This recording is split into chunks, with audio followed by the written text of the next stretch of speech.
Okay, I will say hello and welcome back to another episode of All About Balance. And today I am joined by one of the meme lords of Instagram and one of the most intelligent people that I'm going to speak to on this podcast. I am almost certain. I'm joined today by none other than Swoldoc himself, Chuck Anibueze. So how's it going? Thanks for having me. It's not too bad at all, actually.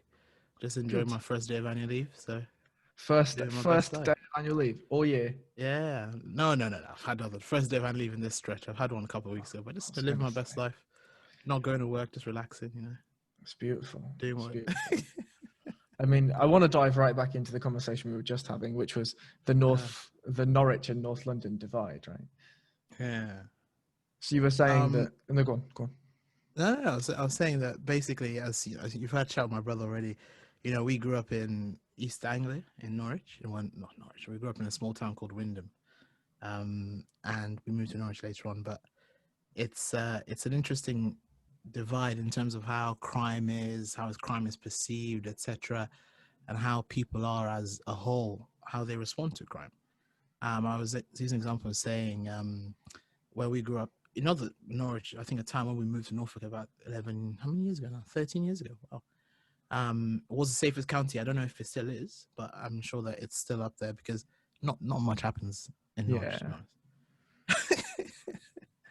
honest. And you get the odd burglary, you get the odd, um, you know, carjacking. It's nothing too serious. People steal cars, people steal things, but nothing too violent, really. You get the odd murder, but it's people who know people. It's nothing yeah, spectacular. But then you come to London, and it's quite a few. You hear a lot. I live next to Finsbury Park. You hear a stabbing. I think it was a stabbing like a month ago. And when I moved here about actually a year ago now, moved to London and Finsbury Park actually before I moved to Holloway where I live now, where there was like 3 people stabbed in the space of 3 weeks kind of thing. And it's like it's interesting. People then say, oh, but you should be, people see me as, and they start assuming that, I'm down with crime. I do, because I'm black does not mean I'm, and it's interesting because people perceive, it's people yeah, it's true. perceive who you are based on your color. And I think something you discussed with my brother already, and people, Absolutely. Yeah. despite what you do in society or whatever, people have made that impression of who you are or how you perceive society. And that in its own right is, I think that's human nature, and that's absolutely I fine. think so too. But it's about like understanding that and then sort of challenging that and sort of giving people don't give them what they expect, but sort of telling them this is who you are, and we're all individuals. You got to do what you got to do, isn't it?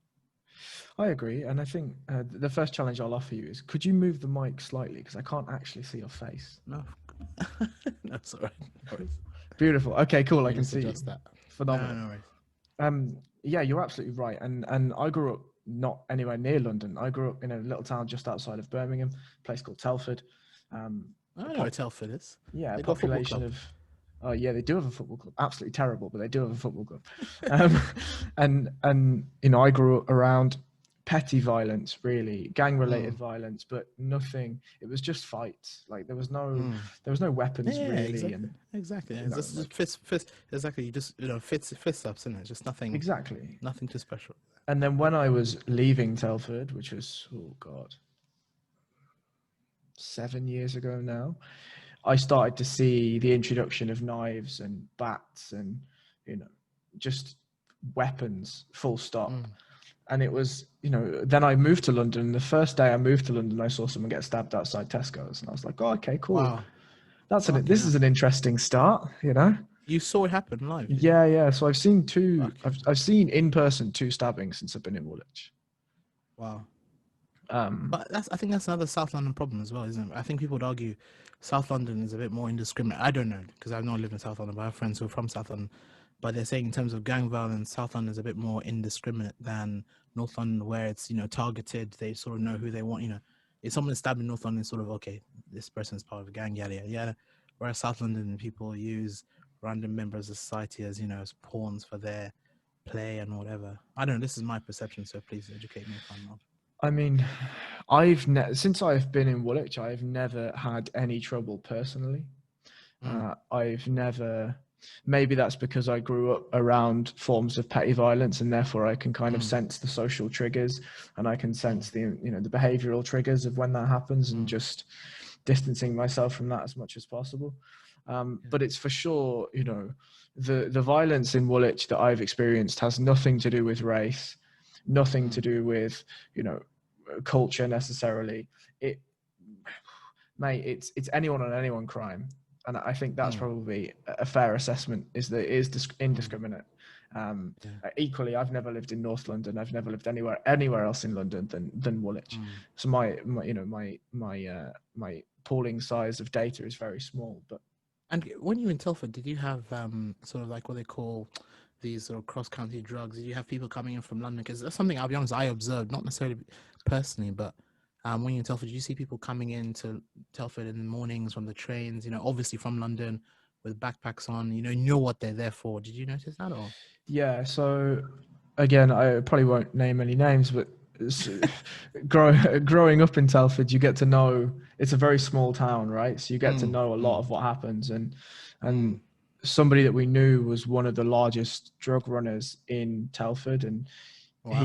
he would often have people come from London in trains and whatever. But to be honest, the train journeys were petty drugs in comparison to the runs that they were doing in, you know, modified vans and cars and stuff, and they were picking up from London, from Ireland, coming over on ferries, and it would all go through Birmingham, it would all go through Telford. And Wow. you know, Well, Birmingham's got its own problems as well. That's what I was going to get to as well. You know, mate, Birmingham. Birmingham's a lot of People talk problems. about how Birmingham's probably got more problems than London has. To be honest with you, I because probably you know, agree. from the time I went there for a few. You know, I had a friend live there, and you go there, they go like, you don't want to go around there. You know, you go different areas. There's like different areas that literally no goes after a certain period of time. And that's what I'm being told. This was like last year. Yeah, I mean that was my experience as a kid. So you know, like we would go. You know, Birmingham was the nearest city, right? Telford, there's very little to do. There, or at least when we were growing up, there was very little to do. So we'd go to Birmingham, we'd go to the Bullring, we'd go and see bands, we'd go and eat there. Like we'd go and just hang out. And yeah, there was a lot of times that you go and you're in the wrong place. And again, as you touched on earlier, the perception of who you are based on the color of your skin gets you in all kinds of trouble, right? All kinds of trouble. But can I also say that I'd argue that you had that kind of upbringing and that kind of environment prepared you to, like you've said, to be socially aware, to be aware, 100%. also situationally aware. Because you know, in my field, my career, which we'll get to in a second, you know, I've got friends and people who down about that life. You know what I'm talking about? There are people who are been sheltered. You know, even though we grew up in quite a you know affluent area, you know, not quite kind of, you know, at least we're still, because of how people perceive you and how you know how society is, you sort of can gauge that. And I'd argue we're more situationally aware, but like a lot of my friends, they aren't really, to be honest. They're sort of, they can't understand, you know, how certain situations you just should not be in. Yes. You know, you see the thing going south, you remove yourself immediately. Absolutely. And there's, you know, like in Woolwich, you know, I mean, what's really strange, the massive dichotomy that I had growing up is that Telford is split into sort of, it's almost 50-50, poor and wealthy, right? And I grew up in the wealthy side of Telford. My mother and father, before they moved to Telford, had owned a post office and had done financially pretty well out of that. And they came to Telford, and my father was working as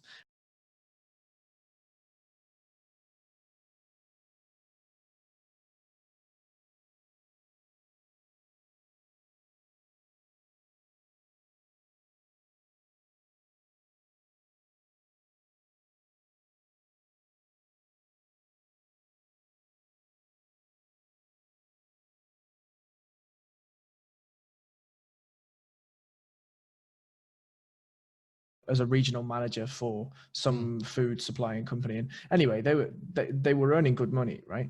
But it just so happened that the friends and the school that me and my sister went to was anything but affluent and anything but good, right? You know, on a regular basis, you'd see somebody would push somebody in the playground, and there'd be a text made, and 20 guys pull up outside of cars and they're banging on the doors. And it was like, pull up, baby, pull up, baby. Essentially, right? And then it's, if you leave school, like I saw some guy get set on fire for his football shirt. I've seen a head teacher get hit with bricks because he expelled a kid. I've seen, you know, cars set on fire and smashed up because some kid had an argument with the teacher. Like, Really? Shit. Yeah, like You know, shit apparently happens. one of the stabbings in Finsbury Park. Apparently, this is what because obviously this is when I came here fresh. Somebody mentioned that apparently it was for a Canada Goose jacket. Like, are I'm they not that surprised. important?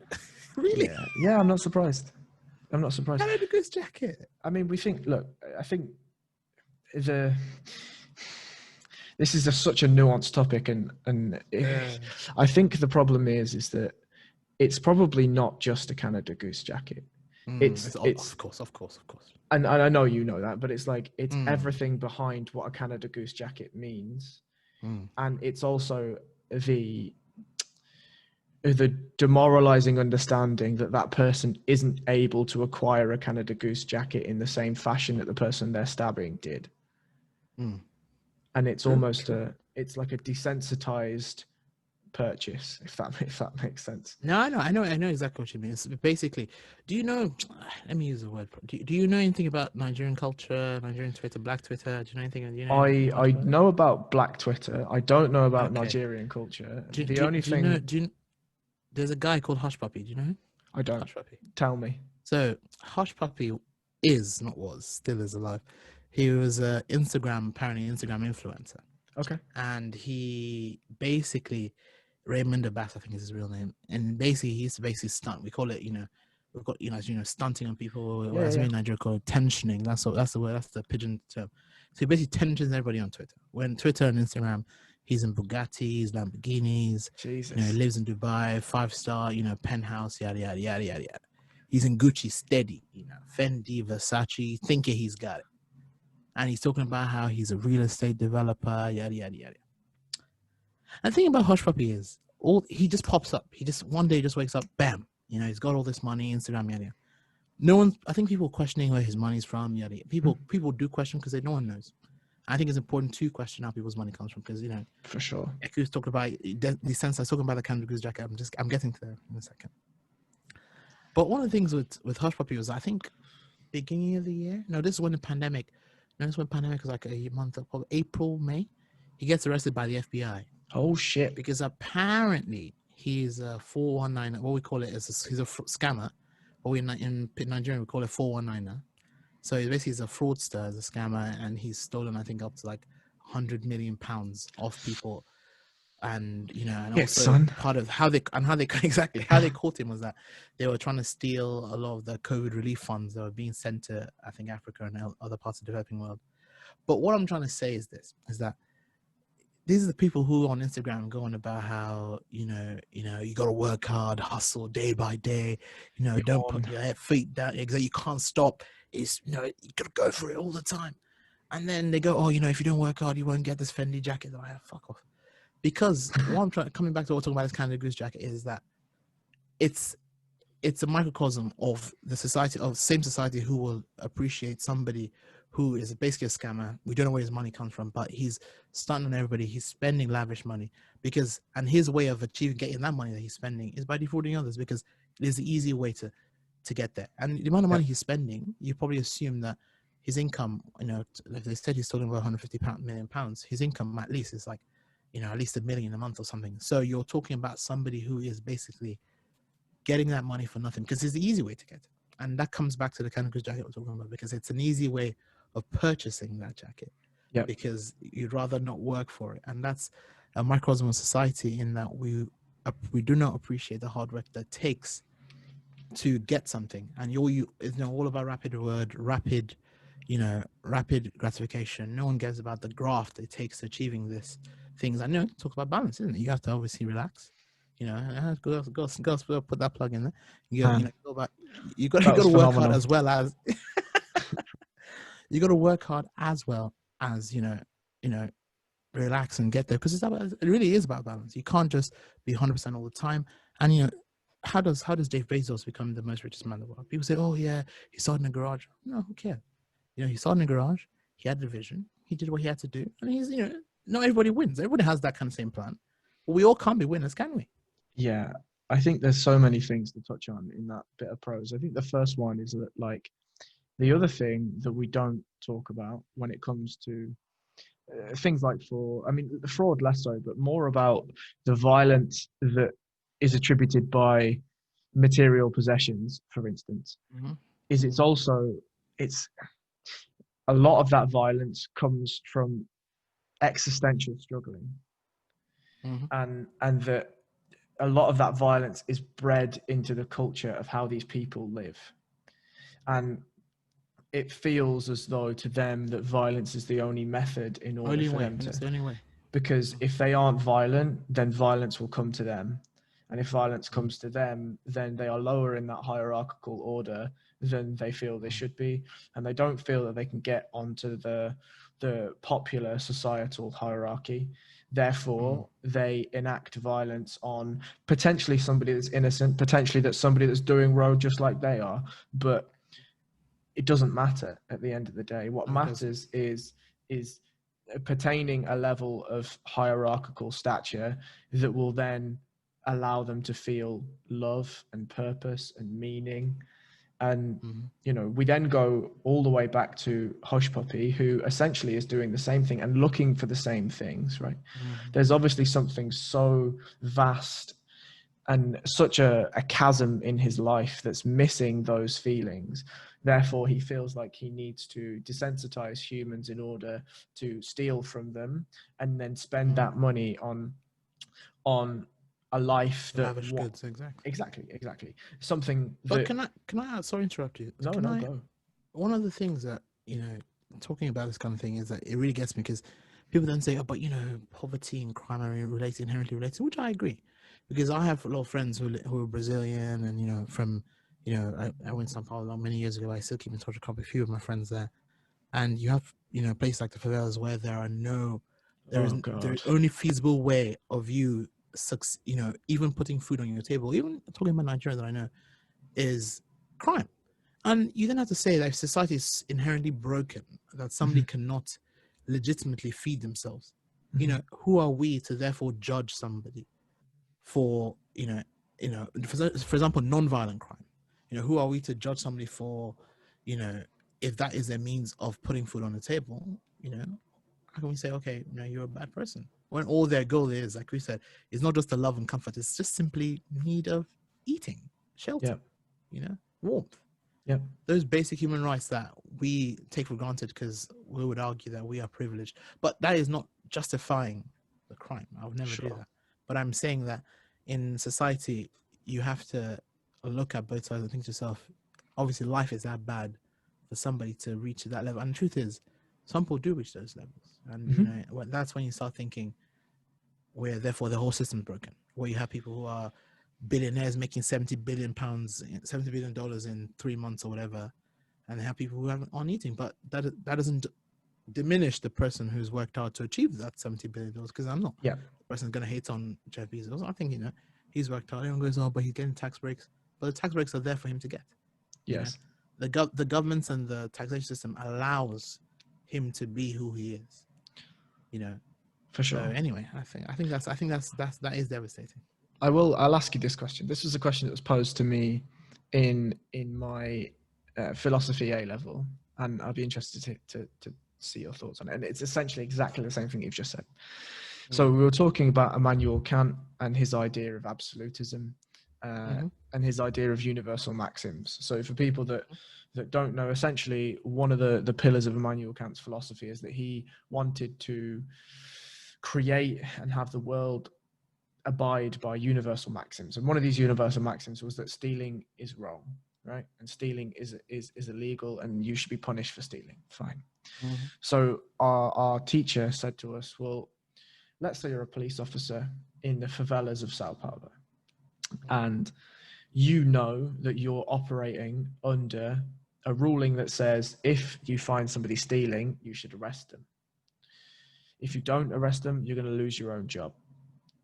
You then go into the favela to start your day's work, and you see a woman in a shop, and you see that she's stealing a loaf of bread. Rather than arresting her straight away, you follow her, and you see that she goes back to a newborn child and a very small child, and is using that bread to feed those children. What do you do? Can I preface that I'm not an absolutist? So you already Sure, know me that I'm not neither. an absolutist. You already know I'm not an absolutist. Yeah. Um, this is an interesting question, because I think this is one of the arguments where people talk about, for example, I will answer your question, but I'll first go somewhere before I answer your question. Sure, take as This long is as the you same want. argument when people talk about, how drug laws are enforced, etc., Mhm. where, you have, for example, if you're caught, I don't use drugs, but if you're caught with, for example, a bag of, for example, I use an example of something as light like marijuana, Mhm. the police won't necessarily charge you. Well, they may charge you depending on the color, but that's a different story. Sure. But whereas if you're caught with, bags upon bags, that is more for distribution. That's when they'll, the reason why I mentioned this is because the police obviously have that discretion in how it's the same crime, Yes. or they have discretion in how they enforce that crime, Yes. because they themselves appreciate that, people being charged for low level crimes that are not, worth the money or whatever expenditure to the taxpayers, the jail time, the bureaucracy, the admin, yada yada yada. Unless you're in America where the slave trade is real. Yeah, continue. It is exactly 13th Amendment. We'll get to that in a second. But you have to appreciate that society already has that kind of thing where we say that, why are people being charged for crimes that are non-violent, yada yada, because we know that inherently you're punishing people more in the grand scheme of things. So coming back to your question, even though Immanuel Kant said, we have to interpret things as they are because that's what they are, and that's the truth. In that situation, what would I do if I was in that position? I'd let the woman go. But I think that is because that is not me saying that stealing is not wrong, but I'm saying that in that position, what are the options? Are the options her waiting in line for a government check that is not going to come? Or if we're looking an example in Brazil, because I have our Brazilian friends where inherently the police target people for that. So I think my friend was explaining to me, in Brazil, one black person is killed every 27 minutes or something like that. A black man Jesus or something, Christ. or something silly. But it's like somebody's killed every 27 minutes, whether or not is in direct crime or by the police, but it's part of the whole Brazilian culture. Fucking hell. Absolutely. And you think to yourself, where my friend's explaining that the police actively go into the favelas, because obviously that's, it's abject poverty. But what is your purpose in going? So you're punishing people in essence for being poor. Mm-hmm. You're not saying, and this is one of the issues I'm not going to get to, with when Brazil hosted the World Cup. It really gutted me because I don't know if you know what they did before the World Cup. They basically drained the swamp in essence. They went into they basically killed a lot of people, killed a lot of gang members, killed a lot of innocent people. Cleared out they demolished a lot of those where people live. Where else are they going to live? And they basically put the military and all, militarized the society for those 2-3 weeks the World Cup was on. And then World Cup goes, what happens? And coming back to the question again, in that position, somebody stealing a loaf of bread, that is their only option.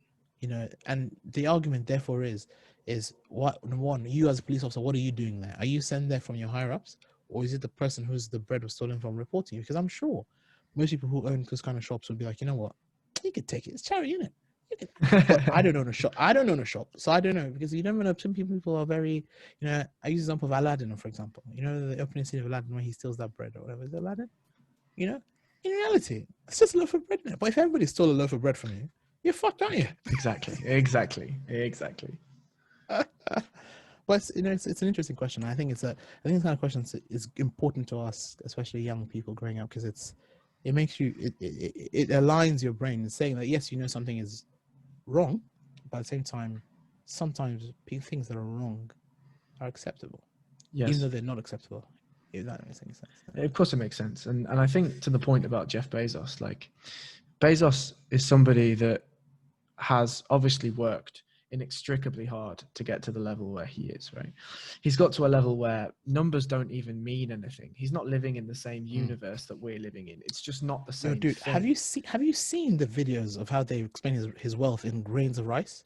Yeah. Have you seen that? Yeah. People, because the human brain cannot understand a billion. I'm categorically sure that because that rice thing fucked me up. Yeah. This guy, just give him 1 grain, brother. Yeah, exactly.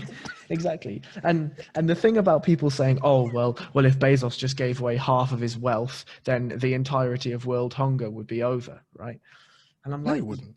Well, it'd be over for a period of time until it wasn't over, right? Like, the thing.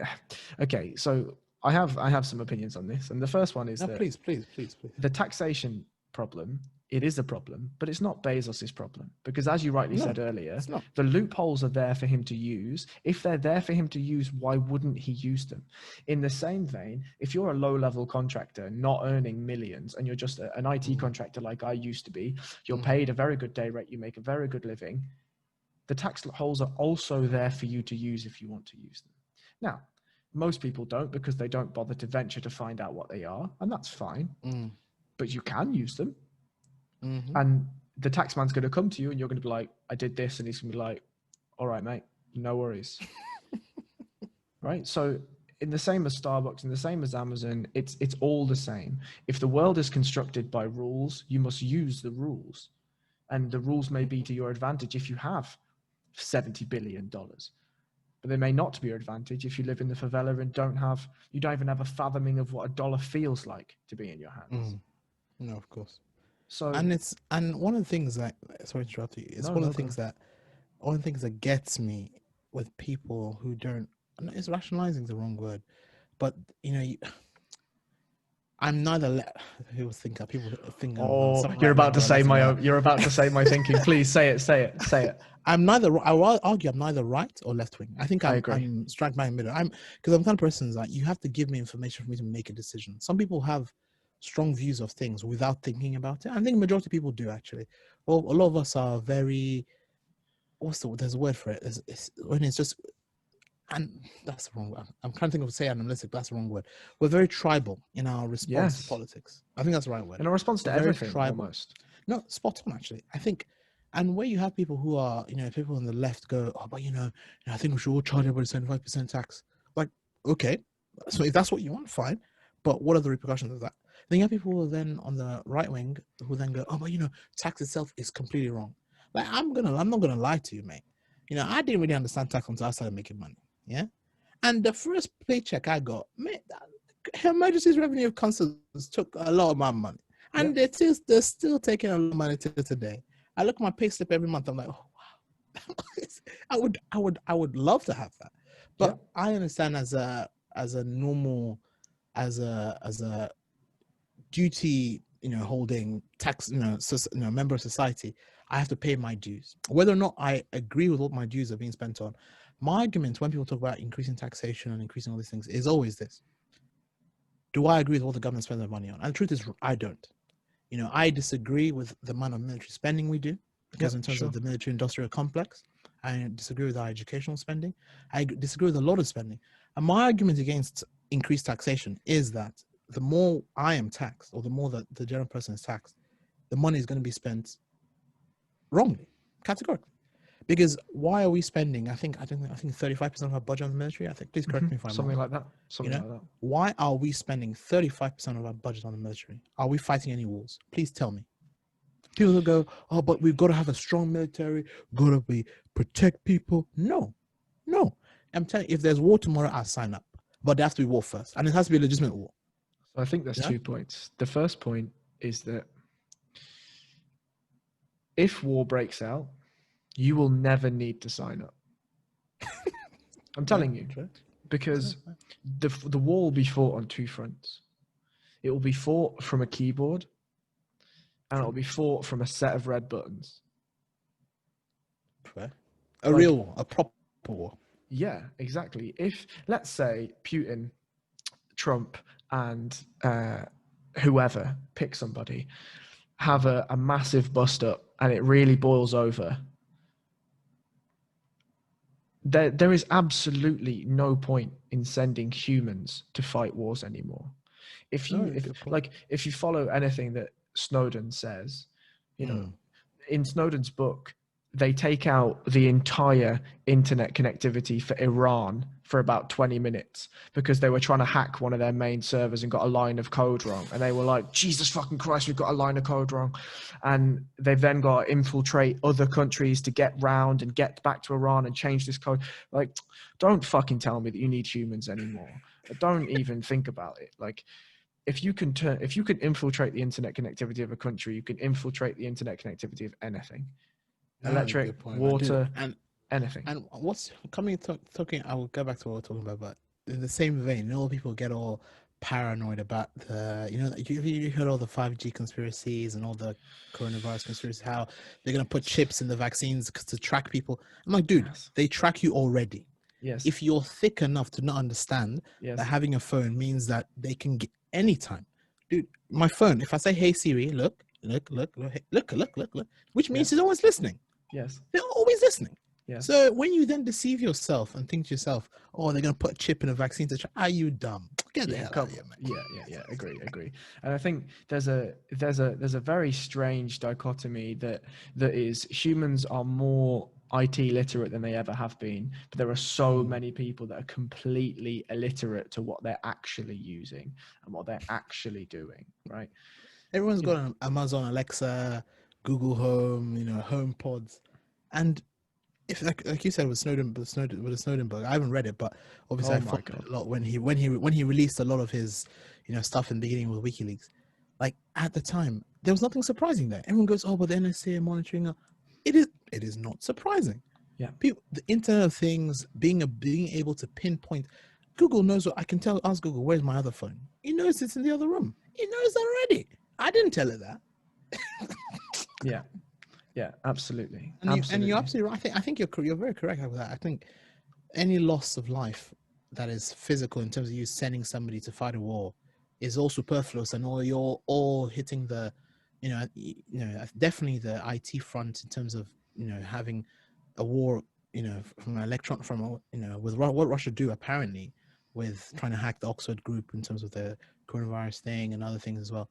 You know, it'll be UAVs, cyber hacking and all that kind of cyber war, basically, in essence, isn't it? Have you heard of Level 7 by Mordecai Rushhold? No, I haven't. Please educate So, me. a great book, right? So, this was written in the 70s, I think. And essentially, life on, you don't know, they don't specify, but it's America and Russia that are going to be at war, right? And you follow the life of an American guy that was a soldier, he was basically told he was going to be court-martialed, wasn't fit for service anymore. And then all of a sudden, he gets so you're following this American gentleman that's been court-martialed from the army and whatever, and then he gets a call to say that he's required back in the army. He's going to what's called level 7, and he doesn't know what this means. Essentially, what happens is he is put in a bunker that is 7,000 feet below the ground or something similar, and he's told that he will never leave that bunker until the world is ready to be repopulated. And he is joined by numerous levels of people. He then realizes there are 6 levels above him that are following various jobs, and he is assigned a job, and that job is to sit in front of a world map. And if he sees anything trigger on the world map, he's to press a button, and that detonates America's nuclear arms and blows up Russia. Right? Now, I won't ruin the book, but just to think that back then there was an understanding that war was going to be interpreted as a man behind a screen, that if told either by machine or man to press a button, then a button would be pressed and the world would be over as we know it, right?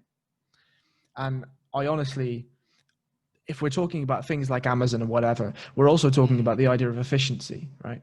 And it is absolutely inefficient to garner men, women, put them in a plane or a boat and ship them or fly them to another country to then have them deploy ready and then fight other men and women. What's the fucking point? Just press a button and No, in like, but wouldn't you argue that if doing that, yes, and you can press a big button and people will blow up, yada yada yada. mhm. But isn't yes, it's more efficient. I agree, but aren't the consequences more dire? Like we forget, because I think they just celebrated the 75th anniversary or whatever since the, was it 75th, 80th, whatever, when they blew up Fukushima and Fukushima and Nagasaki, and people underestimate the impact those two bombs did on the war, on society. I think I would argue that that may be the last time a nuclear weapon is used against another nation, primarily because we know how that people will fight wars because they're fighting wars at the moment in terms of proxy wars in Syria. There's a proxy war in Syria Yeah, going on yeah, in of Yemen. course. If they really wanted to blow things up, they'd put a nuclear weapon and blow it. But they're not going to. Yeah. Because people understand the gravity of what those kind of weapons, have. Because Hmm. you do that, yes, you end the war, but the impact is not just. But friends, the impact of war is devastating anyway. So Yes. what are we arguing and talking about? I think that's all semantics at that point. Well, I You know. think the other element of the way that you fight behind a keyboard is with, as you've said, drones and robots and machines, right? Like I saw on Twitter the other day that there was I believe he was from Abu Dhabi, but a prince from Abu Dhabi, or one of the Middle Eastern countries anyway, and he was walking around with a bodyguard that was like an 8-foot robot, right, with machine guns in his arms. And I'm like, sorry, is this where we are now? No, I need to check that out. Really? I'll see if I can find it and I'll send it to you. Shit. Like, Shit. there's levels, right? There's levels to this Wow, game. that is. If that's where we are, then that's okay, man. You've seen our robot? Yes. Do you know about like Alex Asimov's 3 rules, all that kind of stuff? I don't know about Alex Asimov's 3 rules, but I have seen iRobot. But you know the concept of it. Sure. Yeah. So one of the things are you worried about Skynet and all this kind of stuff? Because a lot of people still are like, because how powerful Google are, how powerful Amazon are. Is that because obviously you're young enough to know Terminator, because the young generation don't know, but like Terminator and what Skynet is that something? Is that an actual concern for you? Um, mm, Not really. Not really, because I think that there are far better ways and far more subtle methods that you can destroy a population without needing this almost extraterrestrial type Terminator to come down and just blow shit up, right? Like, and I think that the way that Google and Facebook and all these companies operate are that the people that will destroy the world will be ourselves. It won't be the corporations. They're allowing you to. They allow you to put the gun in your own hand and blow your own head off, essentially. The way that these applications are built and set up and garnered and engineered, it's for you to. You are both the judge, the jury, and the executioner, because you're the one loading the content, but you're also the one receiving the content. And I think that whilst there may well be a overarching theme now to what the operations of Google and Facebook are, and maybe it's nefarious, maybe it's not, I'm not so worried about something as blatant as like a Terminator. I think I'm not concerned. The main reason why I'm not concerned is exactly what you're saying. I think humanity will destroy herself before machines do. Will machines have the ability to do that? Possibly not, primarily because the whole concept that people forget with, sorry, I have to correct it, it's not Alex Asimov, it's Isaac Asimov. I was like, I have a brain freeze. But one of the concepts that Skynet and all these big machines that go rogue and try to kill humanity. Have you seen it's on Netflix or Mother? Anyway, get to that in a second. But one of the problems with that kind of machine is a machine that can create their own cell, that can replicate. So a machine that can make another machine that you don't just be a big computer. You can make more of yourself and propagate yourself, and therefore you are in essence a living thing. That does not take away from the fact that AI, I think, will get as powerful, but AI aren't going to be able to go mine for the cobalt that's necessary for the chips to make itself. It's not going to be able to do that, because that's something that inherently will never, well, we will be at some point, but not in the next 100, 200, not in our lifetime anyway. So I think we can forego that conclusion that we are in danger from that perspective. But I think AI will get good enough, because I use the example of my field, in medicine. I would argue that in the next 40, 50 years, the role of the physician will be probably erased. I mean that in the most respectful way to my colleagues. But the whole concept of somebody coming to hospital with a medical issue, AI will get to the point where, because ultimately as human beings, all we go through is algorithms. You've seen Yes. something before, you see someone present with a certain thing, you've seen some blood tests, you know what they have. Yes. So if you feed into the AI when you come into this robot hospital, I've got chest pain, it draws blood from you, it does this X-ray or whatever, it'll know what you have.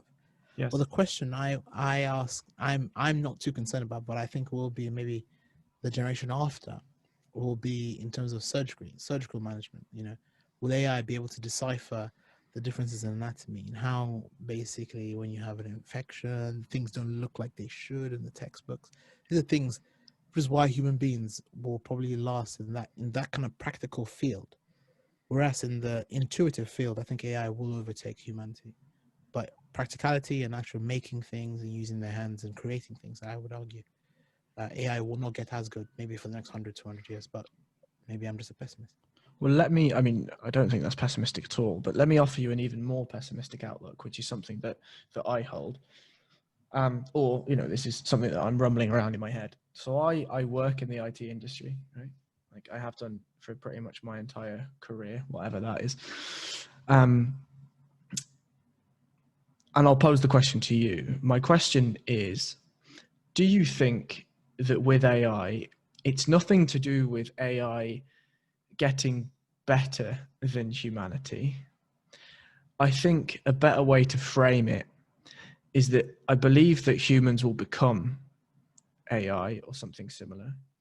And I believe that what humanity is doing essentially is consciously or unconsciously building and formulating the next evolution of ourselves. I don't think you can call it humanity necessarily, because No. the meat vehicles we walk around with is what we determine to be humanity.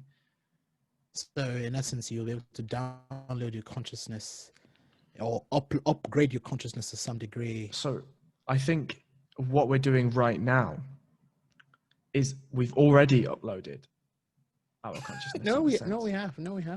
Like I'll use a quote from Musk. Like somebody asked Elon Musk, "When do you think we'll become bionic?" And he said, "It happened. It happened 15 years ago, right?" And if you look down at your phone, there will be memories in your phone. If you're somebody that holds thousands of photos in your photo reel, do. I am. Right? Then if you went back to the very first photo, it's likely that you wouldn't be able to draw that memory back without that photo. Very good point. That's I can mess with my head, man. Right? So that's a good point. What we have here is you're essentially allowing the phone to overtake space in your hard drive, which is your brain, right? And you're allowing ourselves, our emotions, whether it be through, you're fucking hilarious on Instagram, right? If anyone follows you, you're absolutely fucking hilarious on Instagram. That's one of my points. Sometimes I'm a bit, I've been the last couple of days, I just needed some time to just chill, but I'm coming back. I'm getting back at it. But like, the point is that Instagram is a representation of what we determine our lives to be, or what we want them to be. So what we're doing via Instagram is we're telling servers, we're telling technology, this is what we want life to be. Right? Mm-hmm. This is how I want to present what life is to me. And some people are very open and honest about the bad sides of life and struggles and whatever. Some people like you are both open and honest about the struggles you go through and fucking hilarious.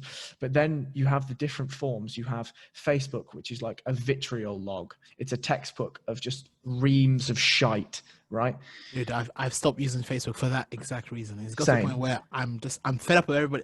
Dude, we all got problems. We all got our political views. I'm just here for the memes. Occasionally people tell me how good they are, but I just want to move on. I just want to quick move on. Right. And that's what I'm back on Twitter as well, because for that same reason. I'm not invested in people as much as I used to be honest with you. And that's not Twitter is the newspaper of the youth, right? You can put, I heard something happened in Woolwich. The thing that I was talking to you about, the guys that had fights with machetes, like somebody tweeted what's happening in Woolwich, and 15 people had replied with pictures and videos and snippets of guys fighting and being arrested and all that stuff. And it's like, okay, cool. I see what's happening.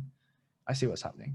Like what we're doing is the CCTV doesn't really exist anymore because CCTV is in every single person's phone. It's an Instagram story. It's a Facebook upload. It's a Twitter caption. Like what we're doing is we're instructing these apps and these vendors and these software companies of what it is to be human. And we're slowly reducing the need for a meat vehicle. As you rightly said, if you don't need a physician to be in a hospital anymore, you don't need to cook anymore. You could never cook a day in your life and survive just fine. Very good point. You never need to go to a shop if you didn't need to. That's true.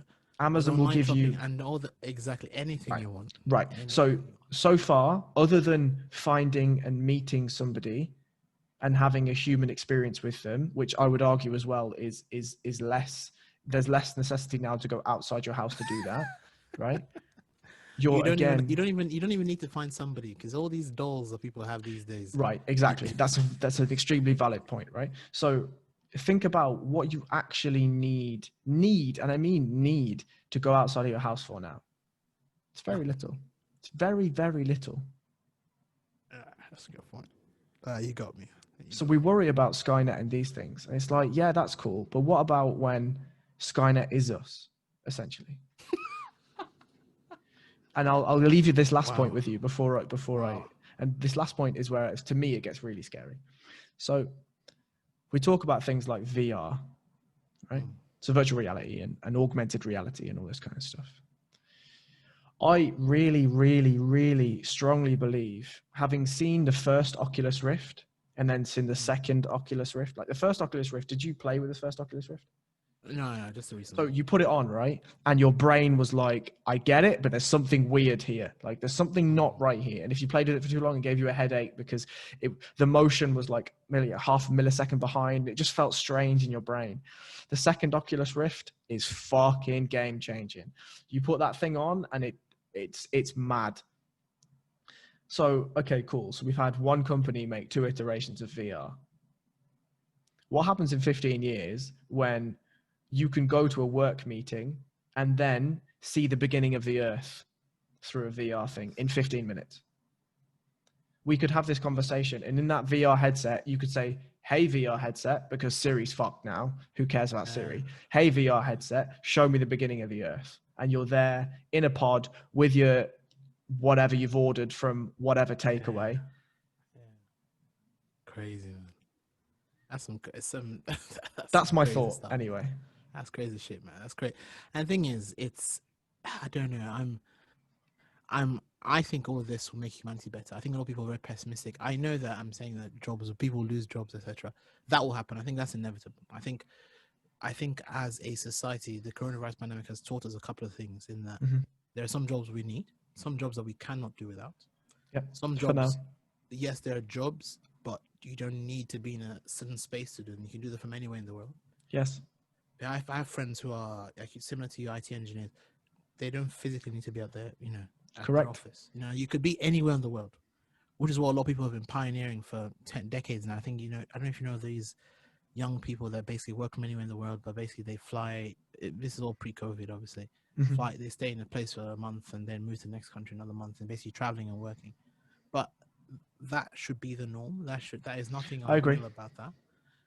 So in the next 50 years, we will realize that there are some jobs that are essential, some jobs you don't should not be geographically limited, and at the same time, some jobs that are just not needed.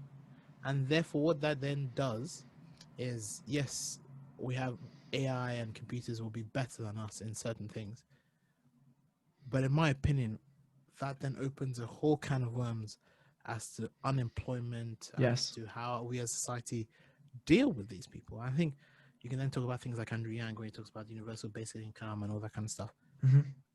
But will that work? I don't know. And I'll put that to you because my brain always stops there because I'm like, dude, my brain is already fried from thinking about how deep these things are already, and it's all science fiction at this stage because that obviously is not reality.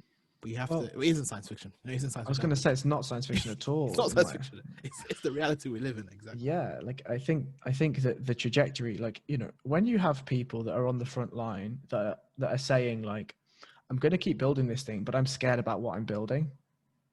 I'm as a stupid person, I'm like, oh boy, the clever people are scared. I'm really scared, right? And what do I think happens? Well, I am quite pessimistic, right? And I look out at the world and I say, well, what's the situation that people that are poor and unemployed now? Well, they'll stab someone for a Canada Goose jacket. We already established that earlier, right? Exactly. Full circle. Okay, cool. So what happens if, the problem with the people that are poor and violent now is that they don't have opportunity. The lack of opportunity for them is generally what keeps them down, right? And But there's even if obviously, I'd argue, sorry to interrupt you, I'd argue that even if you gave some people opportunity, they will still always choose yes, because it's about the quickness in achieving, yes, in getting the money and getting the fame, etc. Because all people, they want to be stunting today. Oh, by the way, can I ask a question? This is a complete of sidetrack. course, yeah, Are yeah, your yeah. headphones Sony WH-1000 MX XM3s or Yes, they are. 4s? Or you got the latest ones? Fair enough. No, I don't have the latest ones. No, Oh, fair enough. Fair enough. 100. They're good. Yeah, Fantastic noise cancelling. Beautiful. they are phenomenal. Where's mine? Mine's just there. I just Yes. got the in-ear monitors because just you can't hear me with Do you like because them? this is very sensitive. These ones, the headphones, the Yes. Sony ones, are fantastic. I've got the little ones, the truly wireless ones as well. Okay. Okay. WF-1000 XMS. Okay. Yeah, I just thought I just No, switch that, up because that because I thought I noticed like I was like I need to ask. that's My brain absolutely has fine. a- so Jump, come, look, whenever you want, just jump so in, right? But so come yeah, back to what you're saying. yeah. Carry on. Sorry. Like I think that you're right that even if you give people opportunity, sometimes they wouldn't take it, right? And that's because the human nature is the path of least resistance unless you're taught otherwise, right? And that's fine. That's fine. It is what it is. I feel, however, if you give people a lack of opportunity to engage in their in purpose and in meaningful thought and transaction and action in their life, you're going to find violent people, and you're going to find people that are going to engage in more primal methods of meaning and in more primal methods of hierarchical definition, right? And to Andrew Yang's thing about universal basic income, it sounds amazing. I have absolutely no idea how you're going to raise the funds to actually execute such a thing. So then you talk about the fact that, for example, I'll use example of America, which is easier, or even here, when we talk about us spending 35% of our budget Yes. on the military. If you gave everybody £1,000 tomorrow, it's the same. I don't know. Maybe let's calculate it. I don't know. Someone who's educated at me, tell me. Maybe Yeah. I'm wrong. The amount of bloody money we spend on military funding, if we gave everybody £1,000, would we be better off? I'd argue we would be. So please tell me, educate me. Yeah, I agree. And I know it may not be practical, and I know people say, "Oh, like I said, we've talked about balance already." But in terms of me saying this, I know in essence it may not be practical. I know that because I think is it Canada? Is it Finland or Sweden? Please correct me. I think one of them does have a form of universal basic income. I'm pretty sure it's Sweden. And I don't know. I have quite a few Swedish friends, but I need to ask and find out how it works there. But in all fairness, the Scandinavians are a bit special already. Scandinavians already pay like 65% in tax, and they're so happy with it. They don't care. Yeah. But where you have a society where they don't have that much of a military spending, they put a lot of money in their education. They put a lot of money into actually getting, they're making the society better in every way. Yes. In my opinion, I think that smacks at how we as a country deal with ourselves. And we obviously have a bigger budget, higher GDP per capita, etc. But ultimately, are we as a society better off? I'd argue no. I agree. I think that I struggle to really critique things, and the reason why I say that, the reason I struggle to critique the UK is because the UK is one of the best places to live ever. I agree. And that's, and people are like, oh, it's full of racism. And yeah, you're right. You're absolutely right. It's full of poverty. It's full of division. It's full of racism. Go and live in Syria. Good point. And then in a war-torn Syria, and then tell me how shit the UK is. Good point. Like the fact that we can sit here in four walls, that there's no bombs landing over the top of us. You are able to, we're able to have a conversation about the model of headphones we have. No, it smacks that, that is done. But to your point, like, I think it's very important to think, as you say, 35% of our GDP is spent on the military. And we've already discussed as to why that is. Is there an impending doom that's hanging over the UK? I'd argue there isn't. I'd really argue. But they'll tell you, they'd go on about how Islamic State are gonna come and yada yada. Well, they'd argue about jihadis, etc. Even though we all know that is in its own right a creation of the Western world, and the West would have played a pivotal role in the formation of these far-wing extremists that exist in the Middle East and Asia. They, hand in hand in terms of funding them initially. Yes. In terms of a lot of the weapons that are being used by so-called ISIS in Syria, where the weapons that so-called West were dropping into so-called moderate rebels in the beginning of the Syrian revolution or whatever, rather than letting countries deal with their own shit, we decided to meddle. And the same way they meddled in Libya, as an African, I wouldn't tell you that Muammar Gaddafi is a good man. That's not what I would say. But was he necessary for Libya? I'd argue he was. He was a Pan-African in his own right. He believed in one Africa as, even as a Libyan. And there's another issue which we'll get into later about how sub-Saharan Africans view Northern Africans. Sub-Saharan Africans and Northern Africans, and vice versa, actually. You have Northern Africans who would not tell you that they're African. They'd say they're Libyan or Algerian or whatever. And Sub-Saharan Africans wouldn't view Northern Africans as African because they said, oh, they're Arab or whatever. But I would argue Muammar Gaddafi was one who did not mind for that division. He was one who viewed Africa as a whole, despite being of Arab or Berber origin.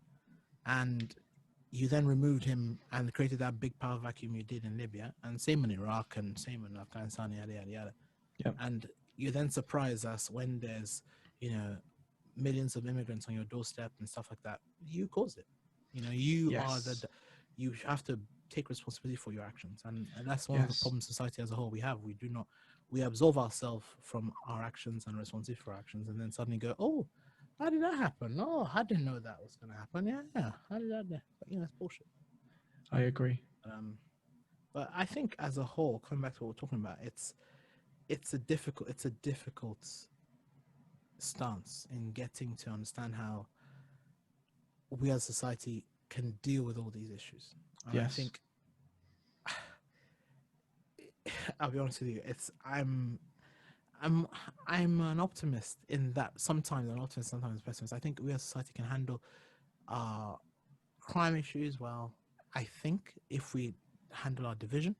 But in terms of then talk about division and poverty rather, because we're talking about poverty. How does we in the UK, yes, it's a great place to live. Yes, we know there we can talk about, nonsensical things like what type of headphones we have. Yes, it's a nonsensical issue. And yes, we're relatively safe.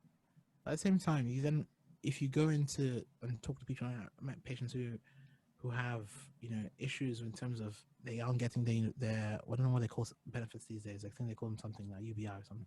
Universal basic income. Is that what they call them? Yeah. They're saying, doc, I can't, I need universal credit and stuff like that. Yeah, I can't get this, and you need to give me this sick off because I can't get this off because of this, that. I'm like, this is so convoluted for me. Obviously, I do my best for my patients, but patients are explaining to how they're suffering in terms of you being able to put heating on, heating for their kids and stuff like that, and being able to, and then you think to yourself, how can we do better? Of course, we're spending this amount of money on our military, yada yada yada. But even despite that, and this is what I always tell people, if the government really wanted to spend something on something, they would get it. Because how did the magic monetary come when COVID came? That's the question I ask everybody. There is always money when they need it. Oh, we can't print money. We can't. No, they can. They can and they will. I'm not saying somebody's not going to pay for it, but they absolutely can print the money. Yeah, and my understanding for the COVID money, and just to touch on the point about immigration and all this sort of stuff that you said before, there's a great skit from a speech, and I don't 100% know who the gentleman that is actually speaking. I remember looking at it, but I've forgotten his name. In an Immortal Technique song, at the start of a Immortal Technique song, and they're talking about the idea of 9/11 and all this sort of stuff, and the guy turns around and he says, "America's chickens are coming home to roost." And it's the same for the UK. How can the UK think that they can meddle in so many countries' history, and to have the empire and to have the slave trade involvement that they had and all of these things, and they can just walk away scot-free? Like, the world doesn't work like that.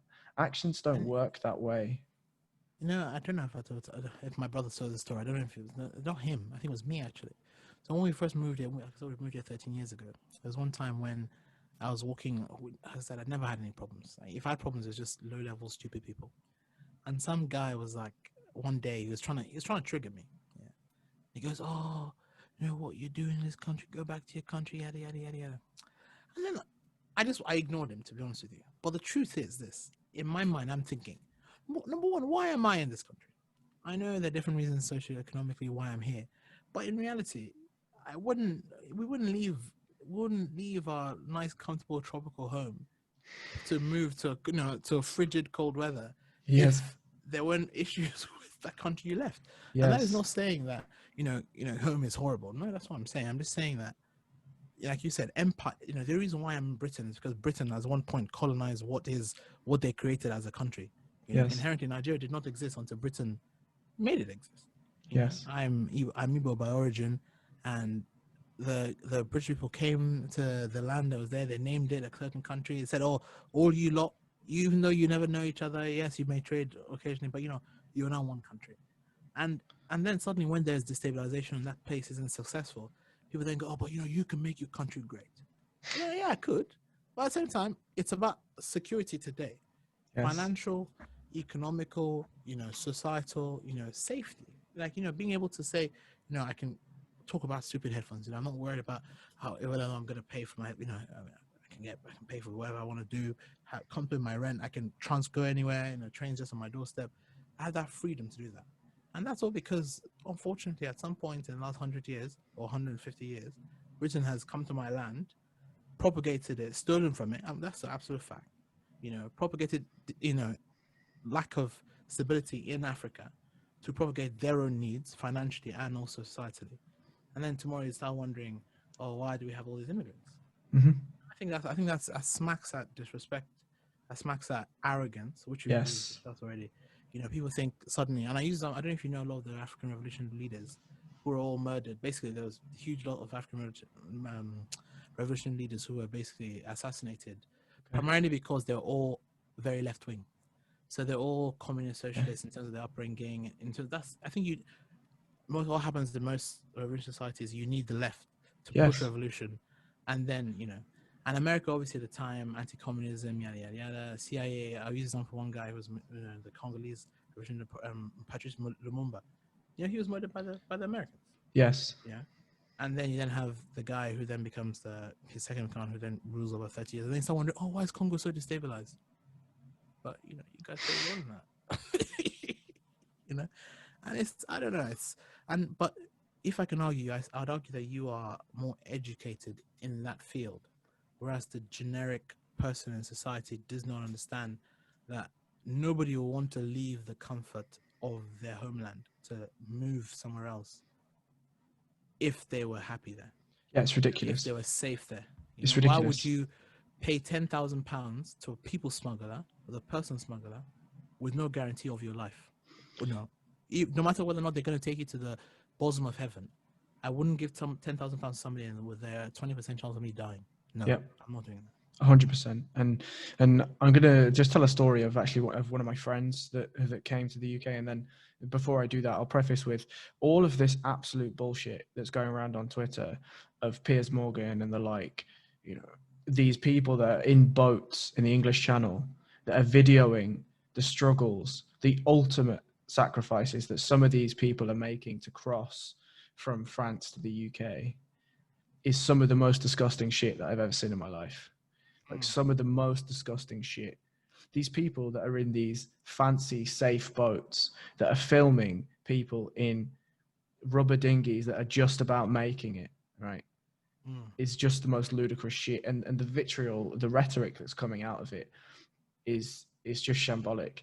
And to highlight that, like one of my friends, he's Sri Lankan, during the war with the Tamils and the Sinhalese, He is of Tamil origin, and when his town was raided, the men and the women were split, and his mother managed to smuggle him under her dress, right? And they hid in the sewers with the snakes and the rats for about 3 days while they were burning the town. When they eventually managed to get out, he got word from his father, and they were told to head for England.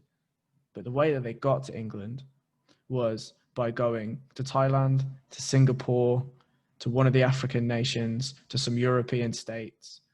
And they were gone there through cousins and friends and religious partners. And this is all under the pretense that they may never make it, right? You know, they're starving, they're hungry, they have no money, they have nothing, and they're just being shunted from place to place to place to place.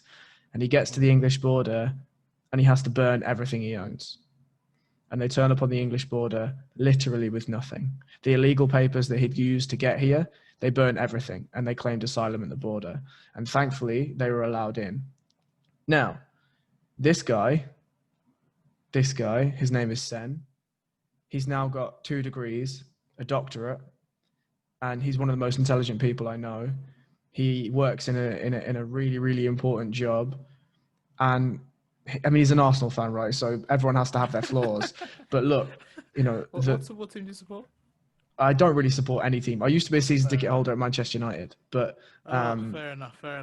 But I don't really follow football. We'll talk about United then. Yeah, let's do it. But like the thing that, you know, why would and he goes back to Sri Lanka often now, and his dream is to sit under one of his mango trees and farm his poppy seeds and play chess with his friends.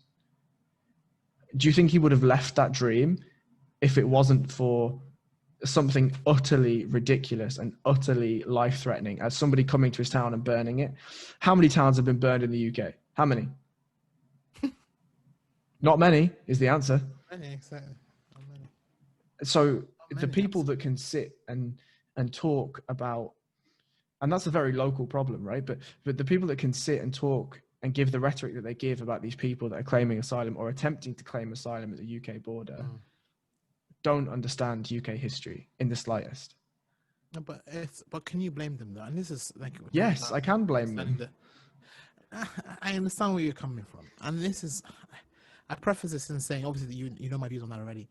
One of the issues that because you need to understand that you obviously being from a small town helps you understand how maybe small town mentality is. Yes. Because I have a lot of friends who are from, you know, some would argue forgotten part of England, and you know, we're talking about Midlands, you know, North, that's where I'm from, Grimsby, yeah. You know, these are parts, you know, of England where no one gives a damn. No, I'm not saying no one cares, but the whole rest of the southeast, you know, just forgotten about them. And in these places, you know, people there is not abject poverty, but there is poverty in the sense that people do not understand they all they care about is, you know, I finish school, I go to college, I get a vocation, I work in the local factory, they live in the house until they get married, and that is all they care about. And suddenly all these jobs we talked about already are being lost, not to immigrants, they're being lost to AI, they're being lost to automation. And suddenly they're, you know, I use example of the steel factory, I don't know where it was, Sheffield, was it the steel factory that was a couple of years ago, it was lost.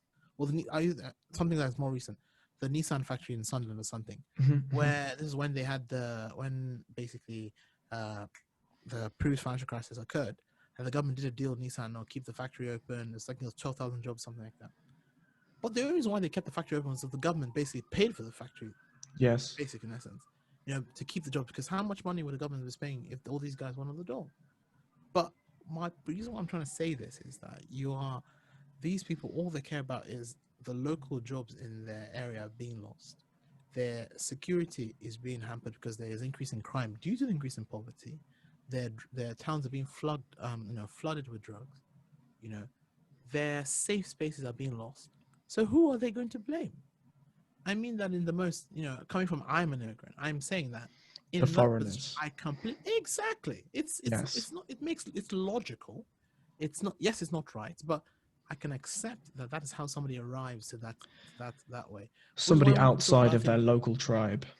Exactly. Have you seen that meme where basically there's a billionaire with like loads of cookies, and then there's an immigrant with one cookie, and then the guy who's like the person who's from there is basically his style is Warren Buffett, but the guy who's like the person from there is like, oh, this guy, he's got like a pile of cookies. He goes, oh, that guy stole your cookies when he has those cookies. But that's not what I'm trying to say. I'm not saying that yeah, billionaires stealing money. I'm just saying that we look for means and needs to blame somebody else, like you said, Yes. outside of your tribe.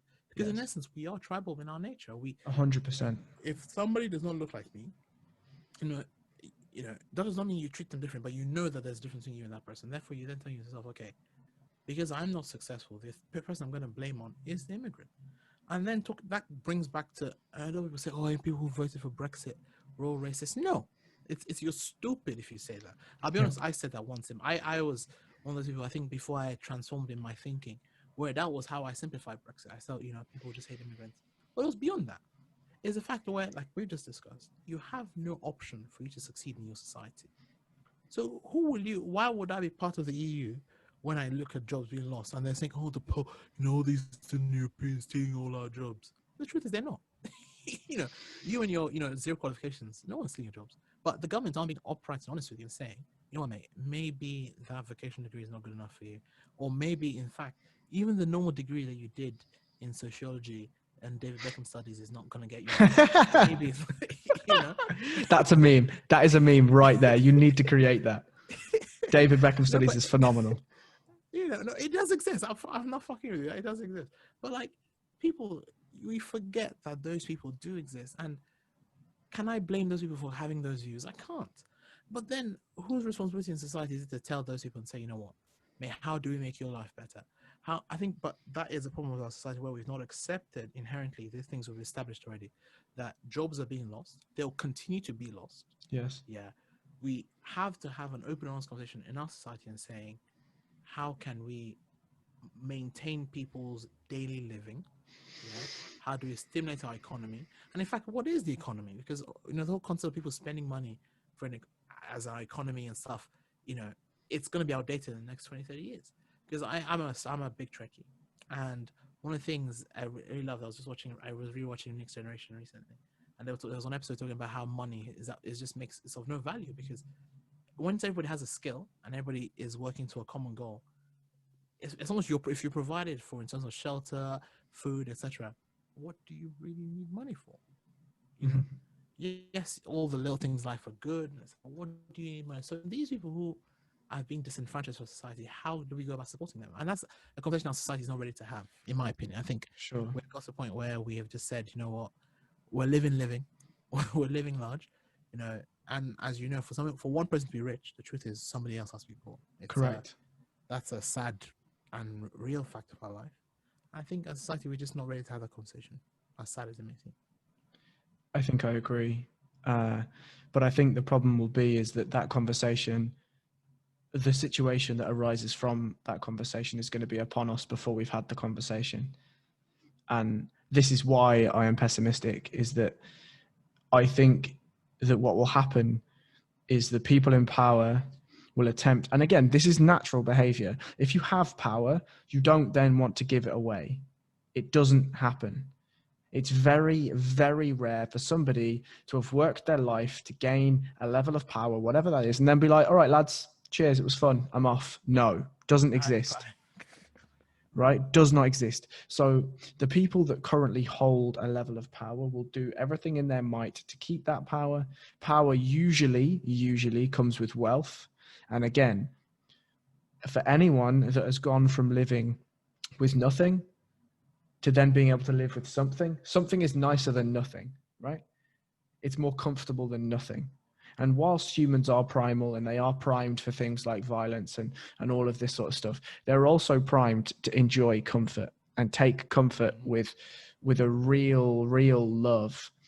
So for somebody that is comfortable, for you to ask them to be less comfortable, the likelihood is they're not going to do it. Right? They're not going to do it, exactly. So, and why would they? Exactly. Why would they? And yet we're going to appear in a situation where the wealth divide, when jobs have been usurped by tech and the ability to earn and harvest money is vastly reduced, you're going to see some crazy shit. But then Do you have kids? No, not yet. Kids, okay. But not that you know of anyway. Not that I'm aware of. Yeah, Jesus Christ. Well, the reason why I ask if you have kids is that if you have kids tomorrow, Yes. and your kids tell you they want to do a certain, I think you discussed this with my brother. There's some things that I will say categorically you cannot. If you want to do this, if that's what you want to do, fine. But appreciate that you may not have a job at the end of that. Yes. Because there are a lot of things in our society that people then talk about, oh, does that mean, Chuck, you're devaluing things like the arts? No, I'm not saying that. Like we talked about, people like comfort. People will like going to the orchestra. People like seeing people's arts because that is part of the things that makes us comfortable. Yes. But in terms of skills, like, for example, like engineering, those are things that may and will be vital for a certain period, to an extent. Or even things like, I'll use an example, medicine, or even things like IT. Those are things that has to be vital, things that will be in demand, or things that I'll use an example. I think there's underrated things like translating. I think people who are translators will be pivotal in us, but people then argue, but everyone speaks English. Yes, but you still need that translator for that extra bit, that final bit of conversation you can't have. You need to be categorically sure about. I use an example of myself. I had a patient the other day that we admitted to hospital. He understood English. He could speak English. But for the final bit of the consent form, for me to make sure he understood that, even though I could have the full conversation with him in English, I wanted to make sure that he understood what I was saying. I had to call the translator. And in that regard, that's something that I think that society will have to push for, those key roles. Things like even the dump trucks. People who do cleaning, those are things that will be, because until you get things that can absolutely clean every nook and cranny from a AI point of view, that's going to be possible. You still need a cleaner, up until at the moment anyway. You still need someone who's like a cook, someone who's a chef, a waiter. Maybe not. Maybe you don't need a waiter, to be honest with you. Yep. You need someone cooking the food, but maybe not someone delivering the food. That's that thing. But what I'm trying to say is that there will be some fields that will be absolutely pivotal in our society. Yep. And we need to know what those are, because until we know what those are, when your kid comes to you tomorrow and goes, "Oh, Dad, I want to be this," there's something I'll just know. You are categorically not doing it because there is no prospect in that. But the only time you accept that is sometimes you accept them to do that is if society was able to cater for them if they didn't succeed in that field, which will accept that society is not able to do now. But the problem that we're going to have, though, is let's say every child wants to be a translator, a chef, a medical worker, or an IT engineer. Is you're going to have too many, right? The demand will not meet the supply, and therefore, in basic economic terms, it just won't work, right? What should we do? Stop breeding humans? Well, I'm not so sure, but this is why I think, like I do, that the idea of being human is rapidly running out. Is that you're essentially reducing the necessity for humans. And you're right, like people are still going to have humans, but what happens when those humans don't have anything to do, right? Because the artwork is going to be great, but no one's going to see it. Because if you can't afford to have a phone, you're not going to share it on Instagram and get 1,000 likes. The wall, the artwork is meaningless because you can't see it. If a tree falls down in an empty forest, can anyone hear it? It's the same thing. You're reducing the necessity of what it is to be human. And actually, I think if my son or daughter came into me and said, "Dad, I want to do this," I'm like, I would evaluate, does it give you meaning and purpose? And if the answer is yes, then do it. Because like, you're right, you're absolutely right. From an economical perspective, if my son or daughter wants to come in and be like, "Dad, I want to be a lawyer," cool, good luck. Because sooner rather than later, they'll be needed though. Well, will they? Because again, I think the law is not. We talked about it already. The law is not.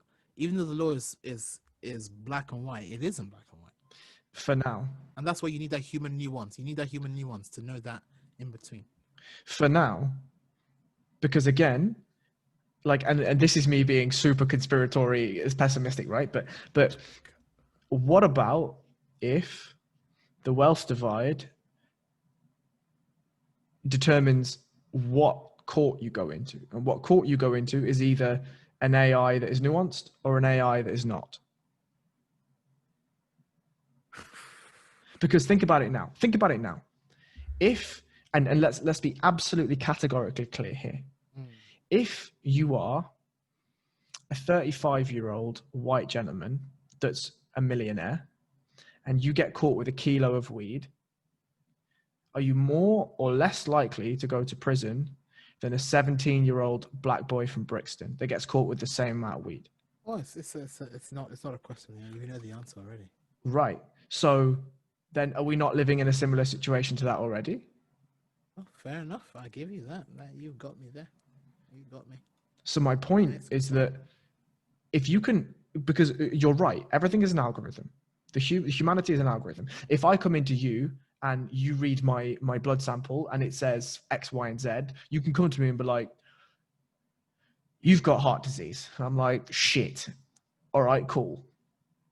You followed a pattern, you followed a process.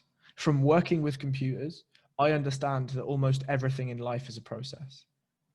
At least everything that I observe is a process of some fashion. I accept that. So if you can determine a process in here, you can program a process. All you need is the input, the variables, and then you get an output. Good.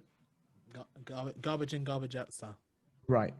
So if we are looking at something as plain and simple as law, well, if we have a process for law now, then why couldn't we program that process? Have you seen, coming back to this, have you ever seen Judge Dredd? I haven't seen Judge Dredd. Oh, dude. There's some films that are pivotal for culture. I'm so sorry. And what you just said, no, Judge Dredd, it's very important because Judge Dredd is basically, it's a post, basically, I think 1,000 years from now. Not to spoil that movie as well. Basically, 1,000 years from now. Fuck it. Basically, the police officers are both judge, jury, and executioner. Ooh. And they work basically. Some of them are cybernetic, and some of them are basically clones, and they're grown in test tube, yada yada yada. Okay. And the order you need to watch, basically it's a comic, but you need to watch the film first. Actually, that's probably better. I need to watch. I think it's Sly Stallone, but I don't know what year it is. 99, 90, or 90, either 80s or 90s. Okay. And the reason why I mentioned that is you're talking about how laws are being put into action. Basically, as the judge and executioner, he sees a crime. If the order is death, he literally kills you there. Yes. Or if he has to remand you to prison, he does that there. And it's based on the whole concept of AI, where he's not just making decisions himself, he's going through the laws in his head.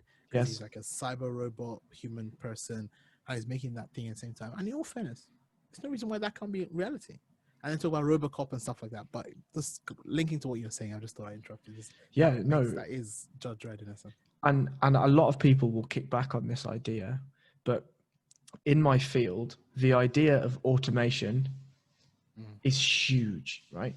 I suspect it's the same in your field as well. But if I can automate a repetitive task, that's good. That's seen as good. Cool. It frees me up to be more creative in my thinking and in my role. That's fine. Well, the barrier for what is a repetitive task right now is low. But what about when a repetitive task is cooking? Or as we talked about earlier, right? A repetitive task is remanding a criminal and putting them in prison. What about when a repetitive task is birthing a human, whatever it is, right? If this stuff can be automated, if the idea of, Jesus, I've just thought about this. Let me throw this out there. Like endorphins, right? The idea of gaining endorphins, having an endorphin hit, that is already automated, in my opinion. Instagram automates that for you. True. Because there was what film is it? I can't remember. No, I'm sorry to interrupt you. There's a film. I can't remember where they basically don't have sex, but it's like a robot sex, where you put eye drops. Oh, it's an 80s film. I can't remember what it is now. God damn it, it's in my head. But coming back to what you're saying, so they don't actually do anything. There's no physical. You don't need that. All you need is to have that automated. Yeah. Carry on. Sorry, and that to me, I've literally just thought about that now. But that is something that's so powerful to so many people, right? Instagram, the endorphin hit, the attraction, the addiction that you have to that feeling is so vastly important to people. And you also know that there is a certain type of content, if you're male or if you're female, that will garner those likes, that addiction. and people will move you have that side booty pose that people do. exactly. I've seen some on your page. How dare you, sir? or the class for you guys do jiu-jitsu. You guys all love your photos in your gi, after post tournament. You guys love that. You guys love it, don't you? You and my brother, you love it. Or if your brother, you have gi pants on and no top on, and you get 1 million likes. I was gonna ask you guys because I was thinking of starting jiu-jitsu. I mean, my best mate does jiu-jitsu as well, and I was like, I'm really thinking of starting because I was like, might as well. Everybody else I know does it. Do it. Any recommendations? Where, I mean, you live North London, right? Yeah. Yeah, there are a few good gyms in North London. I mean, I'd go and train at Fight City with your brother. Oh, fair enough. Yeah, it's a good gym. Where is that? It's in Moorgate. Oh, that's not bad. That's not far away from me. Actually. Why not? Fair enough. That's a good recommendation. Do it. See, he's not even told what gym he goes in. See, that's how close we are. Yeah, so he trains at a gym called Fight City Gym, and it's in Moorgate, just off Liverpool Street, about a 5-minute walk from Liverpool Street. Or I train at London Shoot Fighters East, it's Blackwall, so it's like East London, a bit far. It's far. Why so far? But it's because I live in Southeast, right? So yeah. But yeah, Fight City Gym is good. Go and train with Alan. Go and train with Tommy. Go and train with Sarah. All good coaches. I'll definitely get into that, man. But coming back, sorry for interrupting you, but one of the things that I agree with you. It's like it's as a society, and it's another. I think talk about like high levels of thinking. I think we as a society have not got. Yes, a lot of people have, but it's difficult to spread that message wide. To think to yourself, what are the impacts of, where will society go? Because until you appreciate that, you will not. You cannot fathom, for example, even what things are going on, the plays that are going on from a governmental point of view. Yes. From how people treat, for example, things like benefits, things like war, things like immigration, because all that is part of a bigger picture of where are we all going. Yes. And until you appreciate that, you will all live in this microcosm of society where you think that not much happens in life and everyone's all plodding along, but the truth is we aren't really, are we? No, we're hurtling through the sky in a mass of something that we don't quite understand yet, at a speed that we can't quite reach yet. And then on the floor, us, the chimps, the fucking idiots that are scratching our ass, are like... Who thinks that we're gods in the... No offense, I think we're gods in our own right, but that's a different story. But go on. Let's open that up. Go on. No, you can't just skip past the statement like that. No. I think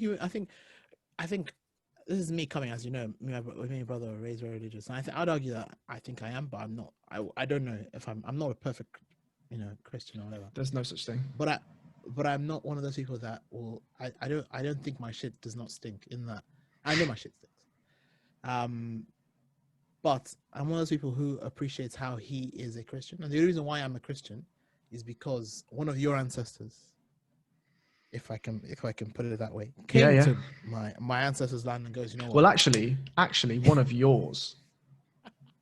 If we're going all the way back, sir. True.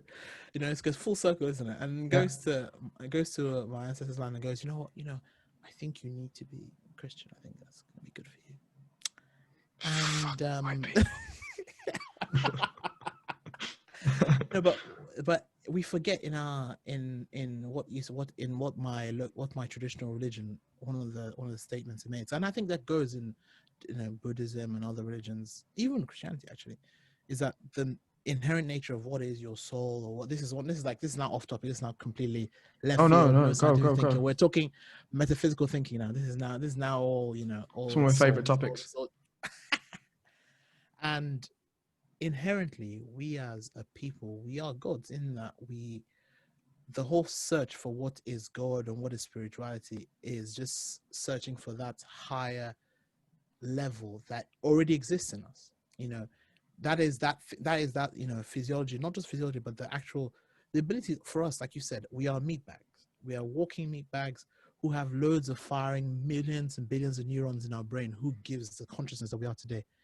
If that is not a spiritual experience to anybody, I don't know what can be.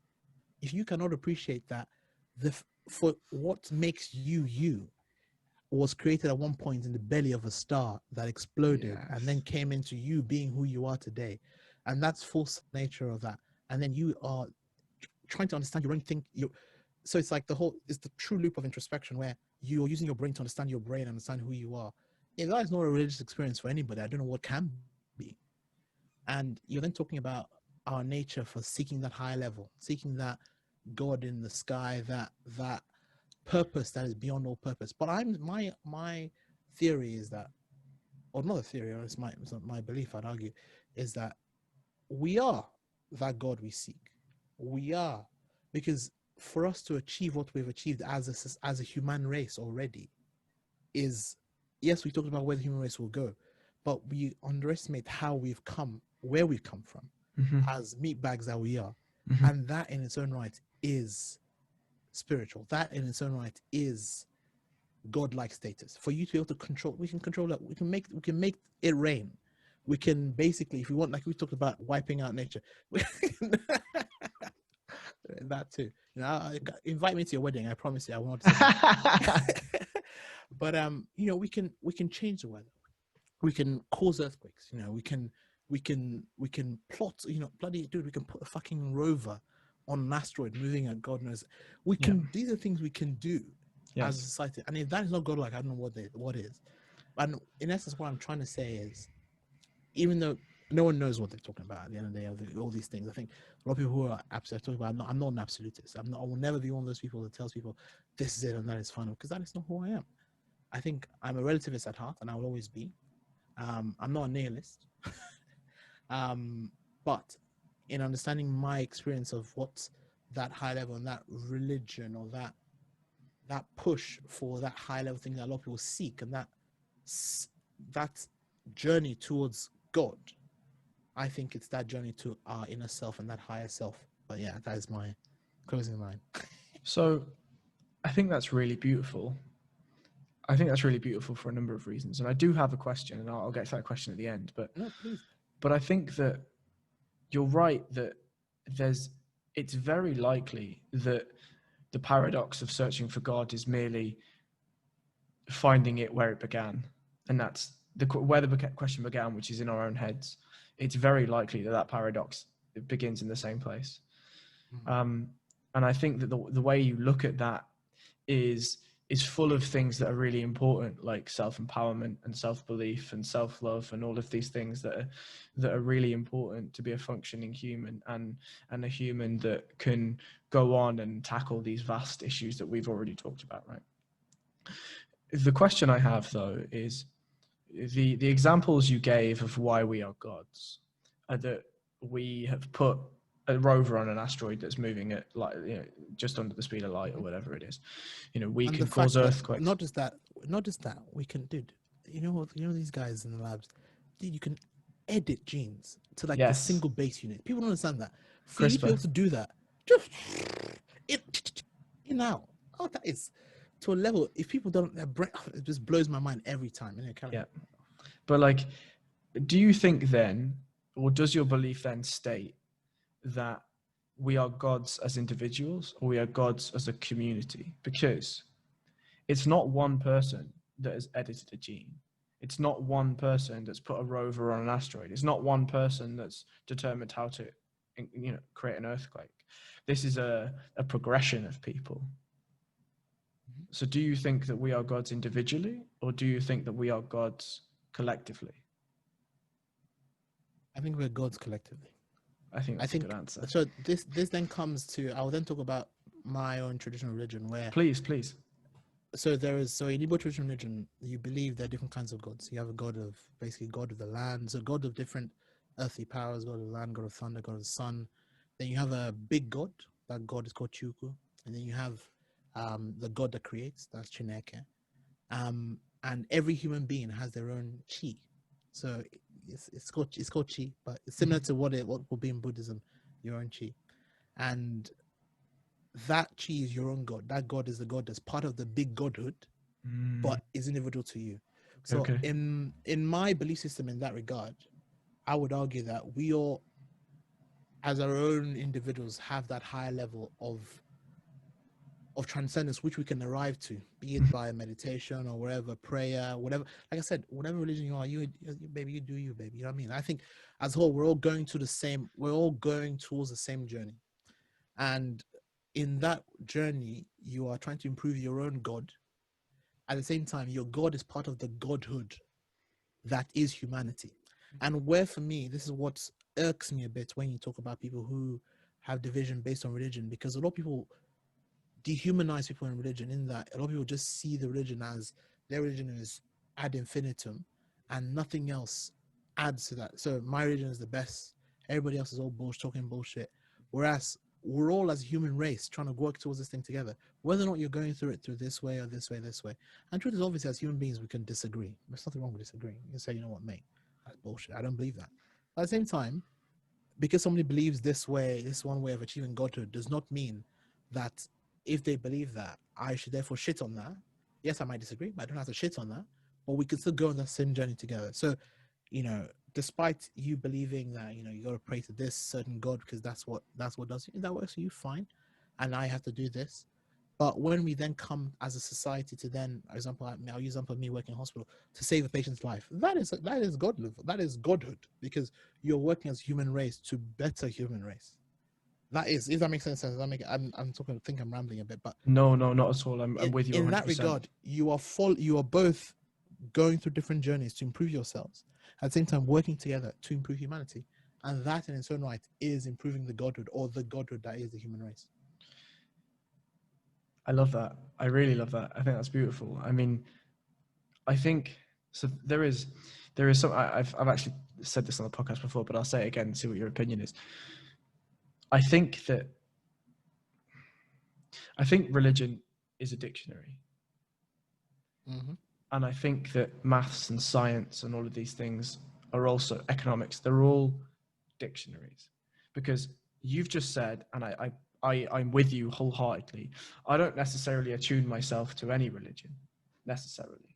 But what you've just said, I wholeheartedly agree with, is that we're all on, whether we believe it or not, we're on a route of improvement, self-improvement and global improvement.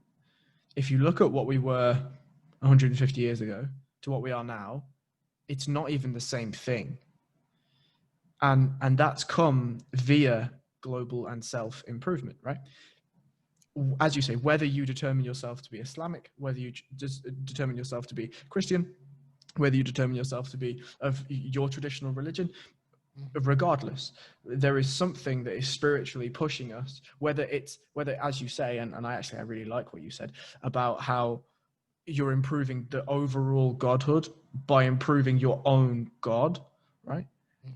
Is essentially irrelevant. How you determine that, how you structure that, what the synonym is that you use, what it is you're determining the words to be that come out of your mouth, the vibration you're using to represent what that notion is irrelevant. And when you have people who are as Christians or as Muslims saying, oh, because I've got to make my soul better, I've committed this sin or whatever. But you're just trying to improve yourself, regardless of whether or not you feel that some, thunder daddy, sky daddy in the sky is gonna fucking, let's be honest. I think it's a white man on a cloud with a long beard. Come on, let's be real. It has to be. That don't get me started about how that pisses me off. Jesus is white, bro. Oh God. Jesus is bloody Arab, man. Anyway, mate, of course. Anyway. But like, for me, it's like people. The whole concept of, oh, I've got to, I've done this. I got to be a better human being. But I think that's coming back to exactly what I'm saying. It's like, it is you just trying to make yourself better. Yes. And if we all improved, I think it goes back to the first conversation we had, first beginning of the conversation. If we all improved as human beings, the world would be better. Yes. Categorically. If we all had that true, realization that, you know what, I am part of this whole big thing. It's not me trying to get into this sky lounge up in the sky because I've done all these things. No, it's the fact that I'm trying to be better for myself today and also my society today, and the whole world will be a better place. But how do we do that? I think that's difficult. It is difficult, and it also kind of really nicely relates back to what we were saying before about the kid stabbing some other guy for a Canada Goose jacket, is that you know, myself and yourself are able to come to these realizations because we are catered for at a certain level. You know, if your brain is if let's say that your brain is a CPU, right? It is a CPU. Not Well, I mean, no, it's yeah, like it I is a know CPU. that, but let's use the allegory for now. Like your brain is a CPU. If 75% of that CPU is used all of the time, struggling to survive and struggling to get food and get enough money that you don't have to bump train and that you don't have to, you know, stab a man for whatever nourishment you're having, it's very hard for you to ask the other 25% of that brain to go and think about existential issues and how we can improve society. That's a good point. No, it's a good point. When you're suffering in society where you can't put food on your table, you got to send your kids to school, and they for some reason, they're being fed in school because you don't even feed them at home, and they come back and you have your own mental issues, etc., drug use at home. That child or you yourself have no reason to think about have an existential crisis. All you care Yes. about is how am I going to eat today? You don't Yes. not caring about how is society gonna, how am I gonna improve myself? Am I God? No one gives a damn about that, you know. Yes. And that's a shame. That is one reason why, like I think comes back to what I was saying. I might have said I was optimistic, but in fact, I take that back. I am pessimistic now. Yes. Team pessimism. Let's because fucking go. because how can we facilitate a better humanity if we can't even provide for the humans that are presently around? Exactly. And I think that something that I find I struggle with a lot is I absolutely adore the conversation that we've had. If I could have a conversation like this for 8 hours a day, every day, I'd be a happy man. But it's Devil. incredibly selfish of me to have this conversation because I'm at a level where I can have this conversation. And yet, Mm-hmm. should I not instead put the power of my brain, however much that is, right, to engage and understand how we can bring others to the level that I'm at, right? And I don't mean that in any fantastical way, and don't think I'm any form of rich, but the No, very no, no. notion that I'm allowed, my situation allows me to have this conversation Mm-hmm. means that others aren't, as you said. And Yeah. is that inherently right? I don't know. Is it the same dichotomy as rich and poor, where if some people is able to have this conversation, other people are just not allowed?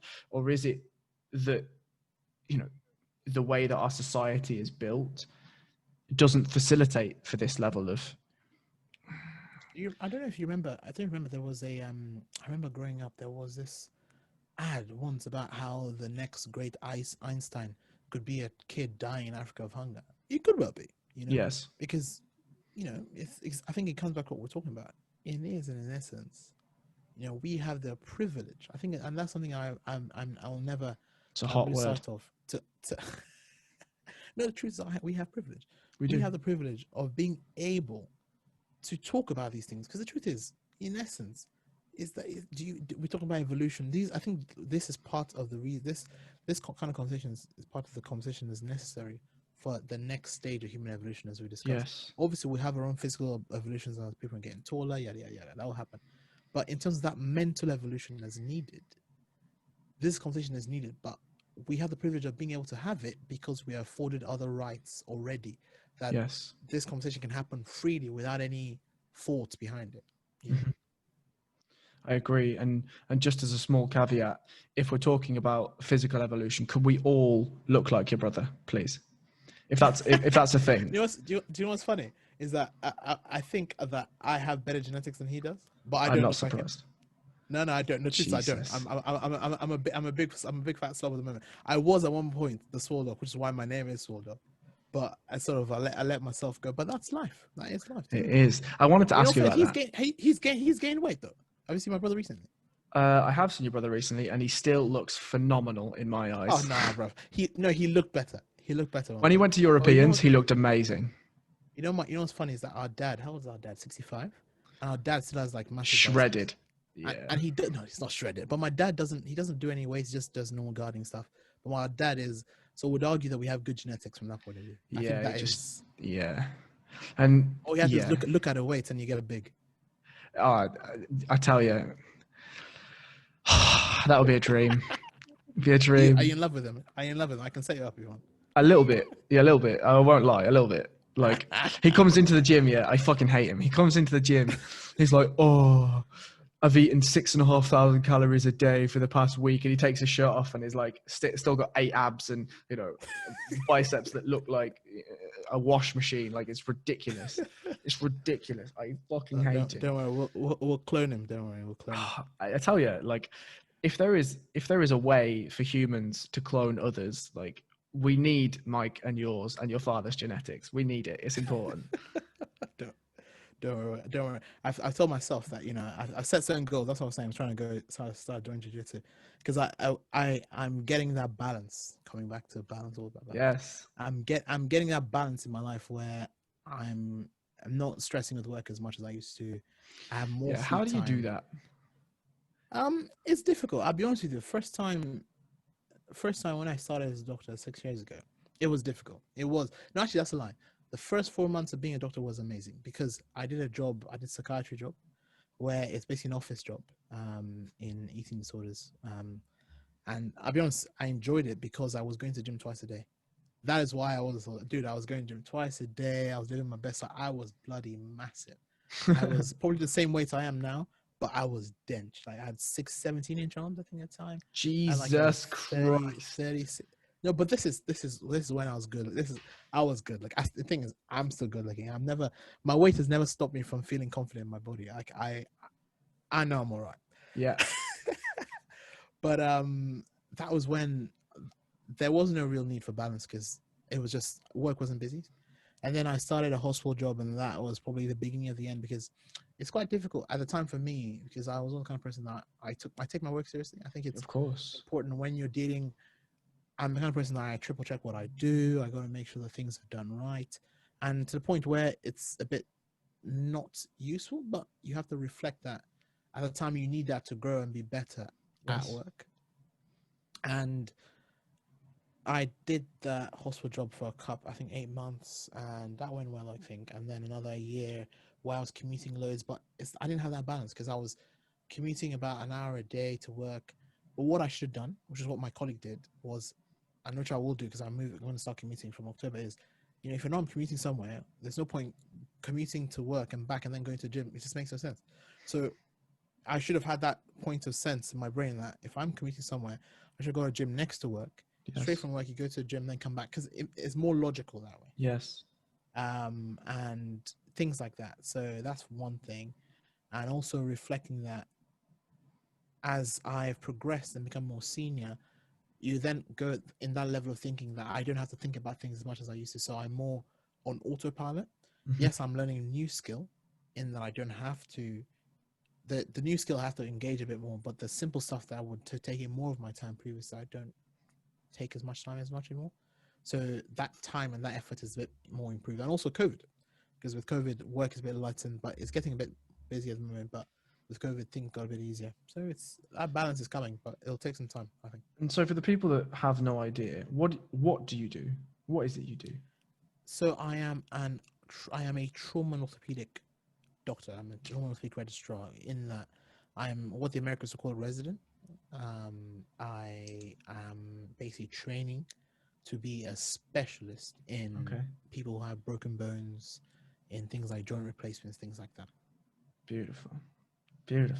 And yeah, on your point about goals, like, I think not only is it so important to set them, but also to set attainable ones, right? Like what other goals do you have for the next 3 to 5 years, I guess? So I'll talk about personal, physical, emotional. What we're talking about, whatever you want. It's an open question. You take it how you take it. In the next 5 years, from a personal point of view, I will strive for happiness. I think happiness and peace is my main goal personally. I think that's important more than anything else. I think being able to wake up in the morning with no worry in the world is a blessing. I think that's something that I will strive for. I think it's not something that is given to you. I think you got to work hard at it. From a personal point of view, I should be healthier. I think so. I think I will definitely work too hard towards that. I should have started jiu-jitsu. Maybe I don't like it, but you realize that, I have to see if I like it or not. I want to dance more because I am a dancer. I haven't danced as often as I used to, and dancing is something I know I do love. So I hope to be dancing at least once a week, because I did that many years ago, and I love that, and something I would love to be doing, continue doing in the next 6 years, 3 to 5 years. Sorry. Personally as well, I wanna start a hobby that's a bit left field. I think when I say left field, I mean either regularly going shooting or something. I know people have Yeah. like things against shooting, or golfing. I want to start golf. Interesting. Either shooting and golfing, and something sedentary, not quite, but I wanna feel. They say you have to do the things that make you feel like you are a certain stage. So I want to start playing golf, if I can. And that's why I'll leave that there from a personal point of view. Maybe play an instrument. That I'll be Oh, honest. I that'd be may not I may not huge. have the effort. That'd Have be you played instruments? huge. I used to. I used to. What instruments do you play? I played drums as a child. Okay, fair enough. Does that really count? Probably not, but Who was the Beatles and drummer again? Was it Ringo? Yeah, Ringo Starr. Yeah. No, drums are important. Yeah. Yeah. So that's the personal goals. Work wise, hopefully be almost close to my training. There's a couple of exams I need to finish, which are the final postgraduate exams I should ever have in my life anyway. In orthopedics, hopefully I've done with those. And finally,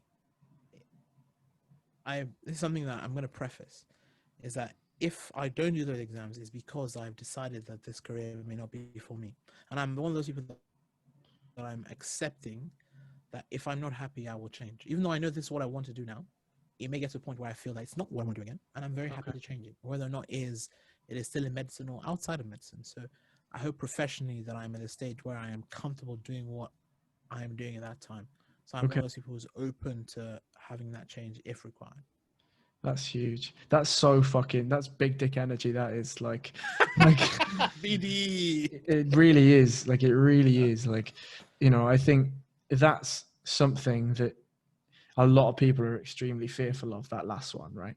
That if they get into a profession that maybe pays enough money to keep the water running and everything else, that when it comes to, they realize that their life is misery in that role, they won't change it for fear of losing the lifestyle outside of that role. You know what I mean? And and the thing is, it's difficult, and it's one of those ones where it's taking me. I'll be honest with you. If I do have to make that plunge, I'll have to make that plunge with fear. It is not. It is. There is nothing wrong with doing things that you're uncomfortable doing. I think there's one thing that I'm at the stage in my life where I'm accepting that making that big decision will come with difficulty, if required. And the truth is, it may well this all may all just be preparing for nothing. Because the truth is, I remember I do enjoy my job. It comes with its own difficulties, but if I feel that those difficulties are beyond, for example, I use the example of, let's assume I have a family in the next 5 years. I don't think so, but it's a possibility. If I find that I'm spending more time at work than with my family, I'll be honest with you, I will pick my family, because I value that human connection more than I will value the money or the actual job itself. But the truth is, some people will pick the other. Some people will realize, okay, despite all this, I had because I really enjoy this job. I really enjoy doing what I do, and eventually, this job will provide me the money to look after my family to a level that I may not be able to achieve doing something else. So some people pick the other, and the truth is, I know in my head now, and I know that will be the case in the future, that I am capable of doing anything. That's I don't want to sound like an asshole. Do you know what I'm trying to say? No, I don't think that sounds like an I know that asshole at all. if I'm put in any field, I should be able to flourish. Yes. As long as I work a little bit hard. I know hard work is very important. As long as I work a little hard, I can flourish. I may not be as successful as doing what I do now, because this, I think, is what I'm very good at. But I should be successful enough that I am comfortable enough to provide for my family. And I think so. Yeah, and I think that's beautiful. Like, I think to have that level of, I don't even, I guess we have to frame it as confidence, right? But I don't really feel like it's confidence, because confidence comes from hard work, should come from, arrogance comes from nothing, and confidence comes from hard work. If you know And, you know, you say you moved here 13 years ago, which means, you know, you lived a different life, and that's hard enough as it is to then come here in a different culture, adapt, grow, and still flourish. I'm sorry, that's nothing but hard work. So the idea that you can go into a different field and excel is very logical. It's not arsehole-ish at all. No, but I think as human beings, we got to back ourselves. I think I agree. if I can argue, it's also a British versus American, because Americans will back themselves every time. Of course. But we're more self-deprecating in Britain. We're more, oh, I'm not quite sure. Oh, I'm not, you know. But Americans, even if they don't have any qualifications, they will back themselves. Yes. You know, and it's interesting because, and I'd argue that at the moment, this is me talking now with what I have. I'm saying, oh, I'll back myself. But the truth is, when the rubber meets the road, will I really? I don't know. Sure. I mean, that's true as well. You know, people have these grand fantasies, or they say these things, or they say these goals. Like, when this podcast is over, right, I'll make a note in my diary for 6 months from now, right? And in 6 months, I'll message the Swole Doctor, and I'll see if he started jiu-jitsu. The things I will. I think what I do need to do is I need to plan, because I'm moving to Southend. I'm not moving. I'm working in Southend from October. Okay. So I need to, because if I'm driving, so my work will probably be around like 8 and 5 if I'm not on call. So, and it's like an hour and a half commute.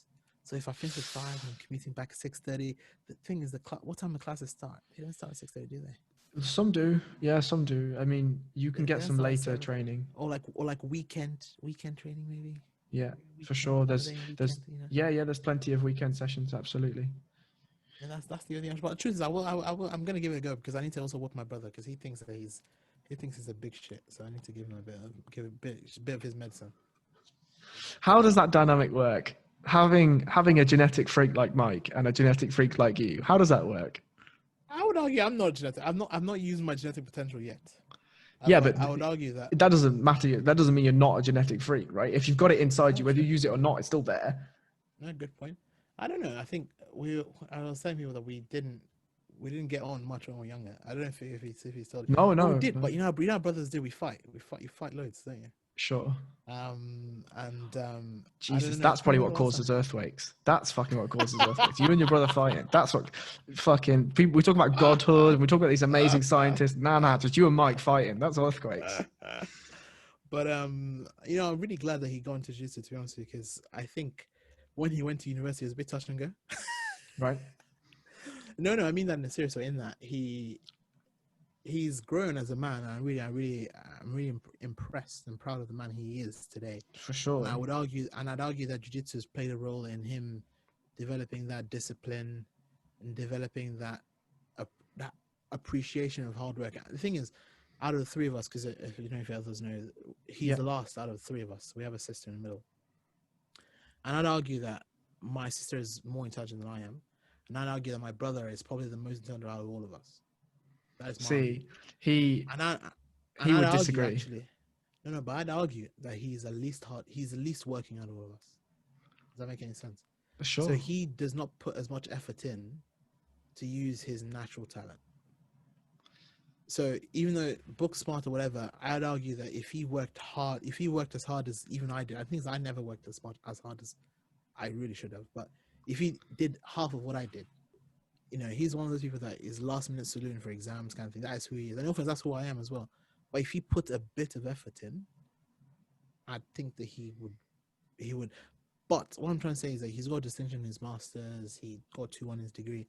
That is fucking godhood in its own right, mate. That guy when the rubber met the road, he did what he had to do from that perspective. Yeah. And I'd argue that jiu-jitsu was pivotal in giving him that discipline that he needed. Well, let me give you a small insight into potentially changing your mind about your brother's hard work. So when you're built like Mike is, and when you have the natural attributes that Mike does in terms of speed and power and athleticism, a sport like jiu-jitsu can come very, very easily, right? Because you can just blast through people, right? And with 5% skill and 95% athleticism, you can go pretty far, right? Maybe that's harsh. Maybe like 15% skill, 75% athleticism, right? But if you watch Mike in the gym, you can see him go with a guy that's 125 kilos, and he won't use that athleticism. And he'll try to work solely on using his techniques. And the same vein when he rolls with somebody that's 60 kilos, right? He'll do the same thing. He could just blast through that person. It'd be fine. And what would he get at the end of it? He'd feel like he won. He'd feel dominant. He'd feel powerful, but he doesn't. He's more than happy to play technique for technique. And of course, look, regardless of whether he's trying to be athletic or not, he's strong as fuck. So it's hard for him to not use that, but he tries his absolute best to put the work in to not use those gifts, right?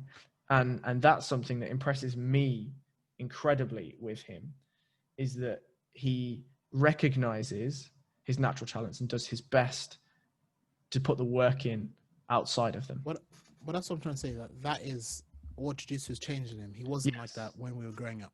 Yes, I can see that. He wasn't like that growing up, you know, and that is a blessing in that it's giving him that focus, which I think he may not know. In fact, the truth is, as people grow up, you get that focus anyway, because you realize what your goals are in life, don't you? But one thing that he has definitely himself pushed. Sorry, I'll turn my light on in a second.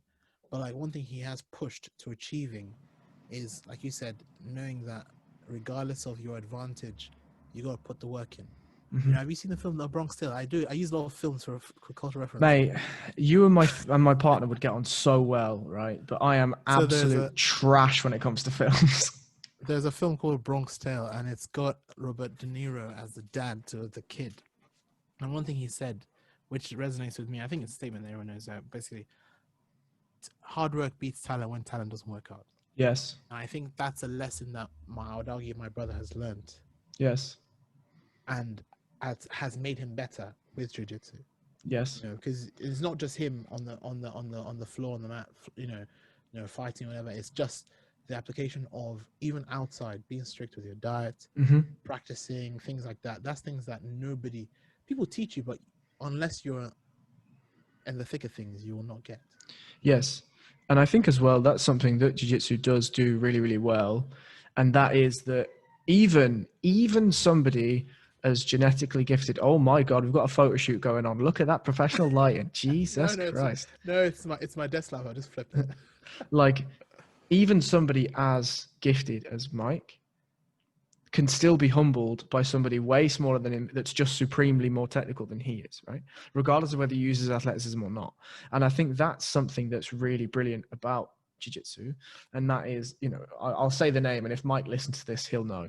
We have one of our coaches is called Tommy Yip, right? He's 62 kilos, dripping wet in a thunderstorm, right? And yet he will smash everyone in the gym. One of my favorite stories from Tommy is when Tommy was a blue belt, meaning he'd been training maybe like two to 3 years. Some 140 kilo monster comes in the gym, and the coach realized what was going to happen. So he put that guy with Tommy when it came to sparring, and Tommy submitted him time after time after time after time. And you can only imagine what that does to a man's ego that's 140 kilos that sees a 62 kilo man like a bug, right? It breaks you, mate. Right. And where somebody like Mike has done excellently well is he has the mental fortitude and the lack of ego to be like, okay, how did you do that? And to go back and to realize that you can get humbled by these people and to put the effort in. And look, Mike is phenomenal at jiu-jitsu. Mike is a phenomenal man, and it's a privilege to know him. But it's also a privilege to see the growth in everyone that sticks around the sport. So please come along. Let's see. No, I'm definitely looking forward to it. And for me, it's even if it's just sometimes you just want to feel like you want to fight someone, you know.